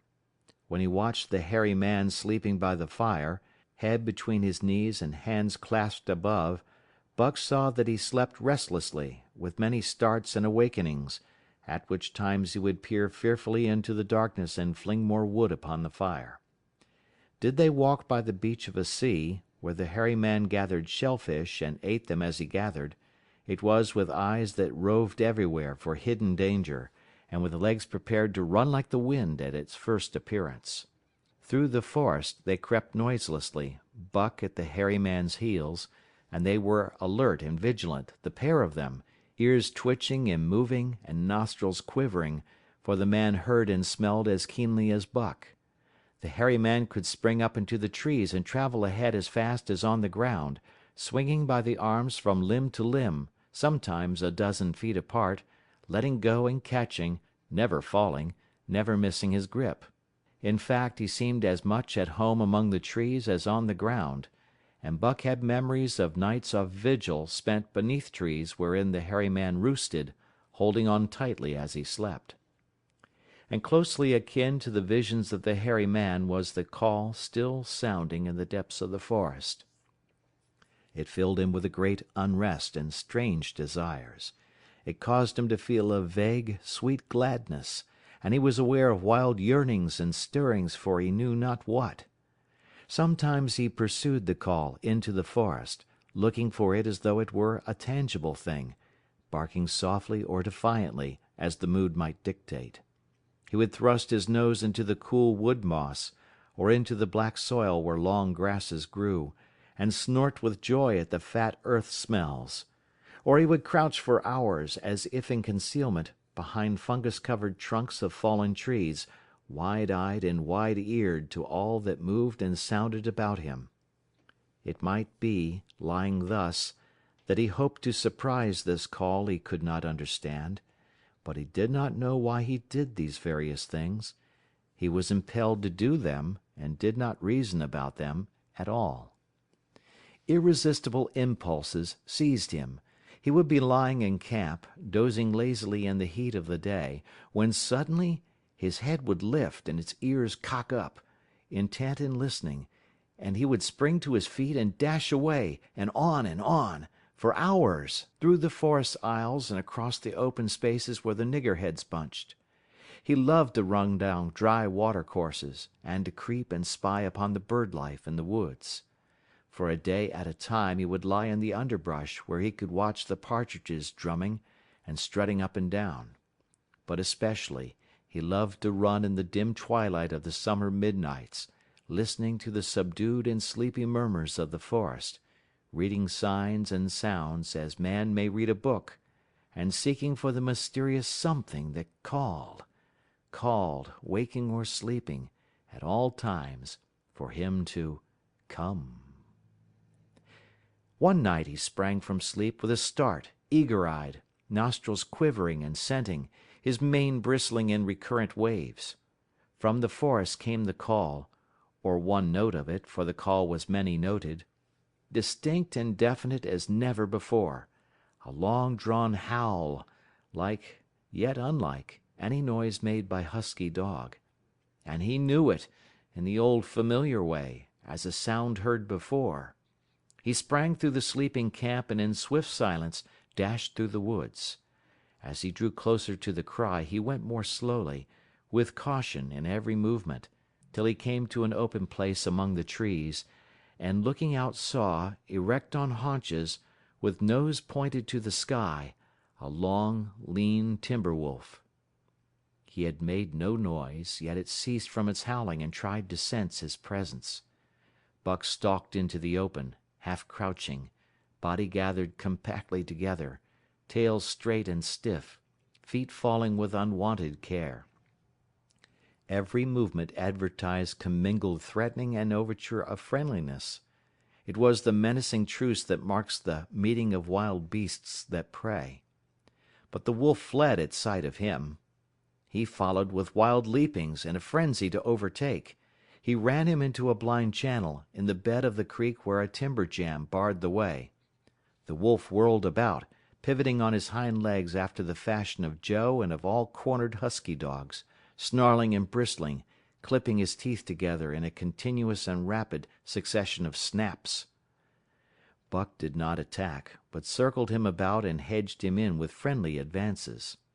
The wolf was suspicious and afraid, for Buck made 3 of him in weight, while his head barely reached Buck's shoulder. Watching his chance, he darted away, and the chase was resumed. Time and again he was cornered, and the thing repeated, though he was in poor condition, or Buck could not so easily have overtaken him. He would run till Buck's head was even with his flank, when he would whirl around at bay, only to dash away again at the first opportunity. But in the end Buck's pertinacity was rewarded, for the wolf, finding that no harm was intended, finally sniffed noses with him. Then they became friendly, and played about in the nervous, half-coy way with which fierce beasts belie their fierceness. After some time of this, the wolf started off at an easy lope in a manner that plainly showed he was going somewhere. He made it clear to Buck that he was to come, and they ran side by side through the somber twilight, straight up the creek bed, into the gorge from which it issued, and across the bleak divide where it took its rise. On the opposite slope of the watershed they came down into a level country where were great stretches of forest and many streams, and through these great stretches they ran steadily, hour after hour, the sun rising higher and the day growing warmer. Buck was wildly glad. He knew he was at last answering the call, running by the side of his wood brother toward the place from where the call surely came. Old memories were coming upon him fast, and he was stirring to them as of old he stirred to the realities of which they were the shadows. He had done this thing before, somewhere in that other and dimly remembered world, and he was doing it again, now, running free in the open, the unpacked earth underfoot, the wide sky overhead. They stopped by a running stream to drink, and stopping, Buck remembered John Thornton. He sat down. The wolf started on toward the place from where the call surely came, then returned to him, sniffing noses and making actions as though to encourage him. But Buck turned about and started slowly on the back track. For the better part of an hour the wild brother ran by his side, whining softly. Then he sat down, pointed his nose upward, and howled. It was a mournful howl, and as Buck held steadily on his way, he heard it grow faint and fainter, until it was lost in the distance. John Thornton was eating dinner when Buck dashed into camp and sprang upon him in a frenzy of affection, overturning him, scrambling upon him, licking his face, biting his hand, playing the general tom-fool, as John Thornton characterized it, the while he shook Buck back and forth and cursed him lovingly. For 2 days and nights Buck never left camp, never let Thornton out of his sight. He followed him about at his work, watched him while he ate, saw him into his blankets at night and out of them in the morning. But after 2 days the call in the forest began to sound more imperiously than ever. Buck's restlessness came back on him, and he was haunted by recollections of the wild brother, and of the smiling land beyond the divide, and the run side by side through the wide forest stretches. Once again he took to wandering in the woods, but the wild brother came no more, and though he listened through long vigils, the mournful howl was never raised. He began to sleep out at night, staying away from camp for days at a time, and once he crossed the divide at the head of the creek and went down into the land of timber and streams. There he wandered for a week, seeking vainly for fresh sign of the wild brother, killing his meat as he traveled and traveling with a long, easy lope that seems never to tire. He fished for salmon in a broad stream that emptied somewhere into the sea, and by this stream he killed a large black bear, blinded by the mosquitoes while likewise fishing, and raging through the forest helpless and terrible. Even so, it was a hard fight, and it aroused the last latent remnants of Buck's ferocity. And 2 days later, when he returned to his kill and found a dozen wolverines quarreling over the spoil, he scattered them like chaff, and those that fled left 2 behind who would quarrel no more. The blood-longing became stronger than ever before. He was a killer, a thing that preyed, living on the things that lived, unaided, alone, by virtue of his own strength and prowess, surviving triumphantly in a hostile environment where only the strong survived. Because of all this he became possessed of a great pride in himself, which communicated itself like a contagion to his physical being. It advertised itself in all his movements, was apparent in the play of every muscle, spoke plainly as speech in the way he carried himself, and made his glorious furry coat, if anything, more glorious. But for the stray brown on his muzzle and above his eyes, and the splash of white hair that ran midmost down his chest, he might well have been mistaken for a gigantic wolf, larger than the largest of the breed. From his St. Bernard father he had inherited size and weight, but it was his shepherd mother who had given shape to that size and weight. His muzzle was the long wolf muzzle, save that was larger than the muzzle of any wolf, and his head, somewhat broader, was the wolf head on a massive scale. His cunning was wolf cunning and wild cunning. His intelligence, shepherd intelligence and St. Bernard intelligence, and all this, plus an experience gained in the fiercest of schools, made him as formidable creature as any that intelligence roamed the wild.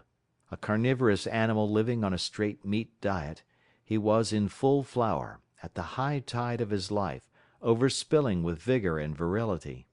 When Thornton passed a caressing hand along his back, a snapping and crackling followed the hand, each hair discharging its pent magnetism at the contact. Every part, brain and body, nerve tissue and fiber, was keyed to the most exquisite pitch, and between all the parts there was a perfect equilibrium or adjustment. To sights and sounds and events which required action, he responded with lightning-like rapidity. Quickly as a husky dog could leap to defend from attack or to attack, he could leap twice as quickly. He saw the movement or heard sound, and responded in less time than another dog required to compass the mere seeing or hearing. He perceived and determined and responded in the same instant. In point of fact, the three actions of perceiving, determining, and responding were sequential, but so infinitesimal were the intervals of time between them that they appeared simultaneous. His muscles were surcharged with vitality, and snapped into play sharply, like steel springs. Life streamed through him in a splendid flood, glad and rampant, until it seemed that it would burst him asunder in sheer ecstasy, and pour forth generously over the world. "Never was there such a dog," said John Thornton one day, as the partners watched Buck marching out of camp. "When he was made, the mold was broke," said Pete. "By jingo, I think so mineself," Hans affirmed. They saw him marching out of camp, but they did not see the instant and terrible transformation which took place as soon as he was within the secrecy of the forest. He no longer marched. At once he became a thing of the wild, stealing along softly, cat-footed, a passing shadow that appeared and disappeared among the shadows. He knew how to take advantage of every cover, to crawl on his belly like a snake, and like a snake to leap and strike. He could take a ptarmigan from its nest, kill a rabbit as it slept, and snap in mid-air the little chipmunks fleeing a second too late for the trees. Fish in open pools were not too quick for him, nor were beaver, mending their dams, too wary. He killed to eat, not from wantonness, but he preferred to eat what he killed himself. So a lurking humor ran through his deeds, and it was his delight to steal upon the squirrels, and when he all but had them, to let them go, chattering in mortal fear to the tree-tops. As the fall of the year came on, the moose appeared in greater abundance, moving slowly down to meet the winter in the lower and less rigorous valleys. Buck had already dragged down a stray part-grown calf, but he wished strongly for larger and more formidable quarry, and he came upon it one day on the divide at the head of the creek. A band of 20 moose had crossed over from the land of streams and timber, and chief among them was a great bull. He was in a savage temper, and standing over 6 feet from the ground, was as formidable an antagonist as even Buck could desire. Back and forth the bull tossed his great palmated antlers, branching to 14 points, and embracing 7 feet within the tips. His small eyes burned with a vicious and bitter light, while he roared with fury at sight of Buck. From the bull's side, just forward of the flank, protruded a feathered arrow end, which accounted for his savageness. Guided by that instinct which came from the old hunting days of the primordial world, Buck proceeded to cut the bull out of the herd. It was no slight task. He would bark and dance about in front of the bull, just out of reach of the great antlers and of the terrible splay hoofs which could have stamped his life out with a single blow. Unable to turn his back on the fanged danger and go on, the bull would be driven into paroxysms of rage. At such moments he charged Buck, who retreated craftily, luring him on by a simulated inability to escape. But when he was thus separated from his fellows, 2 or 3 of the younger bulls would charge back upon Buck and enable the wounded bull to rejoin the herd. There is a patience of the wild, dogged, tireless, persistent as life itself, that holds motionless for endless hours the spider in its web, the snake in its coils, the panther in its ambuscade. This patience belongs peculiarly to life when it hunts its living food, and it belonged to Buck as he clung to the flank of the herd, retarding its march, irritating the young bulls, worrying the cows with their half-grown calves, and driving the wounded bull mad with helpless rage. For half a day this continued.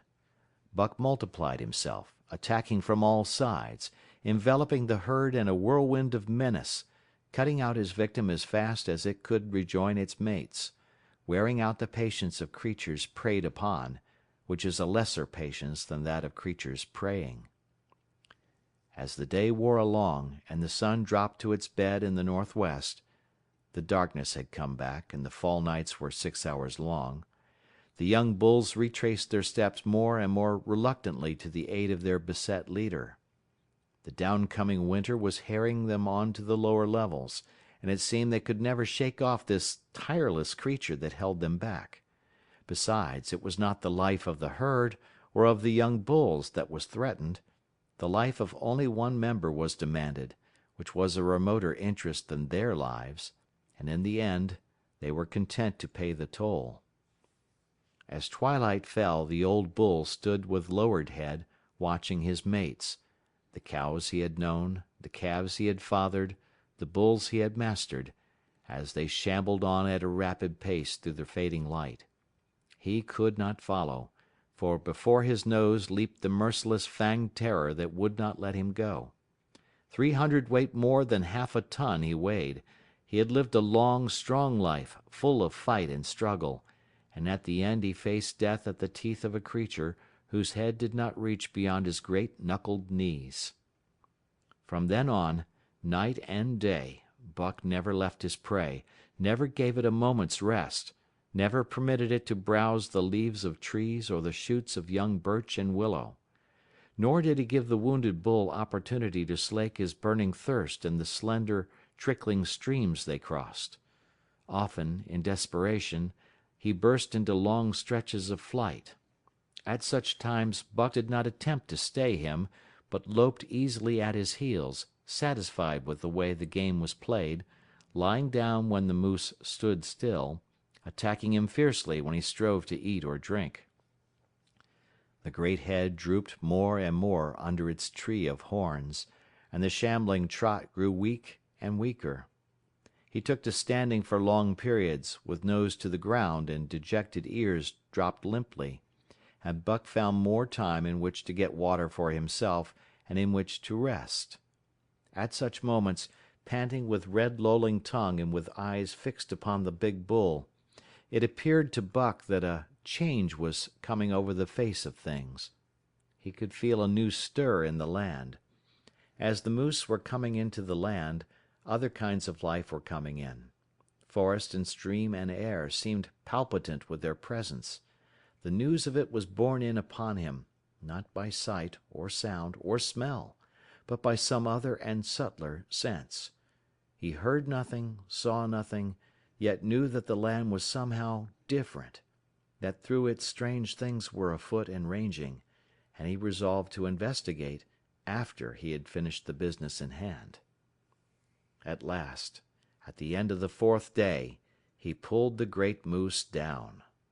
For a day and a night he remained by the kill, eating and sleeping, turn and turn about. Then, rested, refreshed, and strong, he turned his face toward camp and John Thornton. He broke into the long, easy lope, and went on, hour after hour, never at loss for the tangled way, heading straight home through strange country with a certitude of direction that put man and his magnetic needle to shame. As he held on he became more and more conscious of the new stir in the land. There was life abroad in it different from the life which had been there throughout the summer. No longer was this fact borne in upon him in some subtle, mysterious way. The birds talked of it, the squirrels chattered about it, the very breeze whispered of it. Several times he stopped and drew in the fresh morning air in great sniffs, reading a message which made him leap on with greater speed. He was oppressed with a sense of calamity happening, if it were not calamity already happened, and as he crossed the last watershed and dropped down into the valley toward camp, he proceeded with greater caution. 3 miles away he came upon a fresh trail that sent his neck hair rippling and bristling, It led straight toward camp and John Thornton. Buck hurried on, swiftly and stealthily, every nerve straining and tense, alert to the multitudinous details which told a story, all but the end. His nose gave him a varying description of the passage of the life on the heels of which he was traveling. He remarked the pregnant silence of the forest. The bird life had flitted. The squirrels were in hiding. One only he saw, a sleek, gray fellow, flattened against a gray, dead limb so that he seemed a part of it, a woody excrescence upon the wood itself. As Buck slid along with the obscureness of a gliding shadow, his nose was jerked suddenly to the side as though a positive force had gripped and pulled it. He followed the new scent into a thicket and found Nig. He was lying on his side, dead where he had dragged himself, an arrow protruding, head and feathers, from either side of his body. 100 yards farther on, Buck came upon one of the sled dogs Thornton had bought in Dawson. This dog was thrashing about in a death struggle, directly on the trail, and Buck passed around him without stopping. From the camp came the faint sounds of many voices, rising and falling in a sing-song chant. Bellying forward to the edge of the clearing, he found Hans, lying on his face, feathered with arrows like a porcupine. At the same instant Buck peered out where the spruce bough lodge had been and saw what made his hair leap straight up on his neck and shoulders. A gust of overpowering rage swept over him. He did not know that he growled, but he growled aloud with a terrible ferocity. For the last time in his life he allowed passion to usurp cunning and reason, and it was because of his great love for John Thornton that he lost his head. The Yeehats were dancing about the wreckage of the Spruce Bough Lodge when they heard a fearful roaring and saw rushing upon them an animal the like of which they had never seen before. It was Buck, a live hurricane of fury, hurling himself upon them in a frenzy to destroy. He sprang at the foremost man, it was the chief of the Yeehats, ripping the throat wide open till the rent jugular spouted a fountain of blood. He did not pause to worry the victim, but ripped in passing, with the next bound tearing wide the throat of a second man. There was no withstanding him. He plunged about in their very midst, tearing, rending, destroying, in constant and terrific motion which defied the arrows they discharged at him. In fact, so inconceivably rapid were his movements, and so closely were the Indians tangled together, that they shot one another with the arrows, and one young hunter, hurling a spear at Buck in mid-air, drove it through the chest of another hunter with such force that the point broke through the skin of the back and stood out beyond. Then a panic seized the Yeehats, and they fled in terror to the woods, proclaiming as they fled the advent of the evil spirit. And truly Buck was the fiend incarnate, raging at their heels and dragging them down like deer as they raced through the trees. It was a fateful day for the Yeehats. They scattered far and wide over the country, and it was not till a week later that the last of the survivors gathered together in a lower valley and counted their losses. As for Buck, wearying of the pursuit, he returned to the desolated camp. He found Pete where he had been killed in his blankets in the first moment of surprise. Thornton's desperate struggle was fresh written on the earth, and Buck scented every detail of it down to the edge of a deep pool. By the edge, head and forefeet in the water, lay Skeet, faithful to the last. The pool itself, muddy and discolored from the sluice boxes, effectually hid what it contained, and it contained John Thornton, for Buck followed his trace into the water, from which no trace led away. All day Buck brooded by the pool or roamed restlessly about the camp. Death, as a cessation of movement, as a passing out and away from the lives of the living, he knew, and he knew John Thornton was dead. It left a great void in him, somewhat akin to hunger, but a void which ached, and which food could not fill. At times, when he paused to contemplate the carcasses of the Yeehats, he forgot the pain of it, and at such times he was aware of a great pride in himself, a pride greater than any he had yet experienced. He had killed man, the noblest game of all, and he had killed in the face of the law of club and fang. He sniffed the bodies curiously.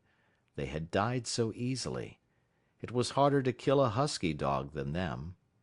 They were no match at all, were it not for their arrows and spears and clubs.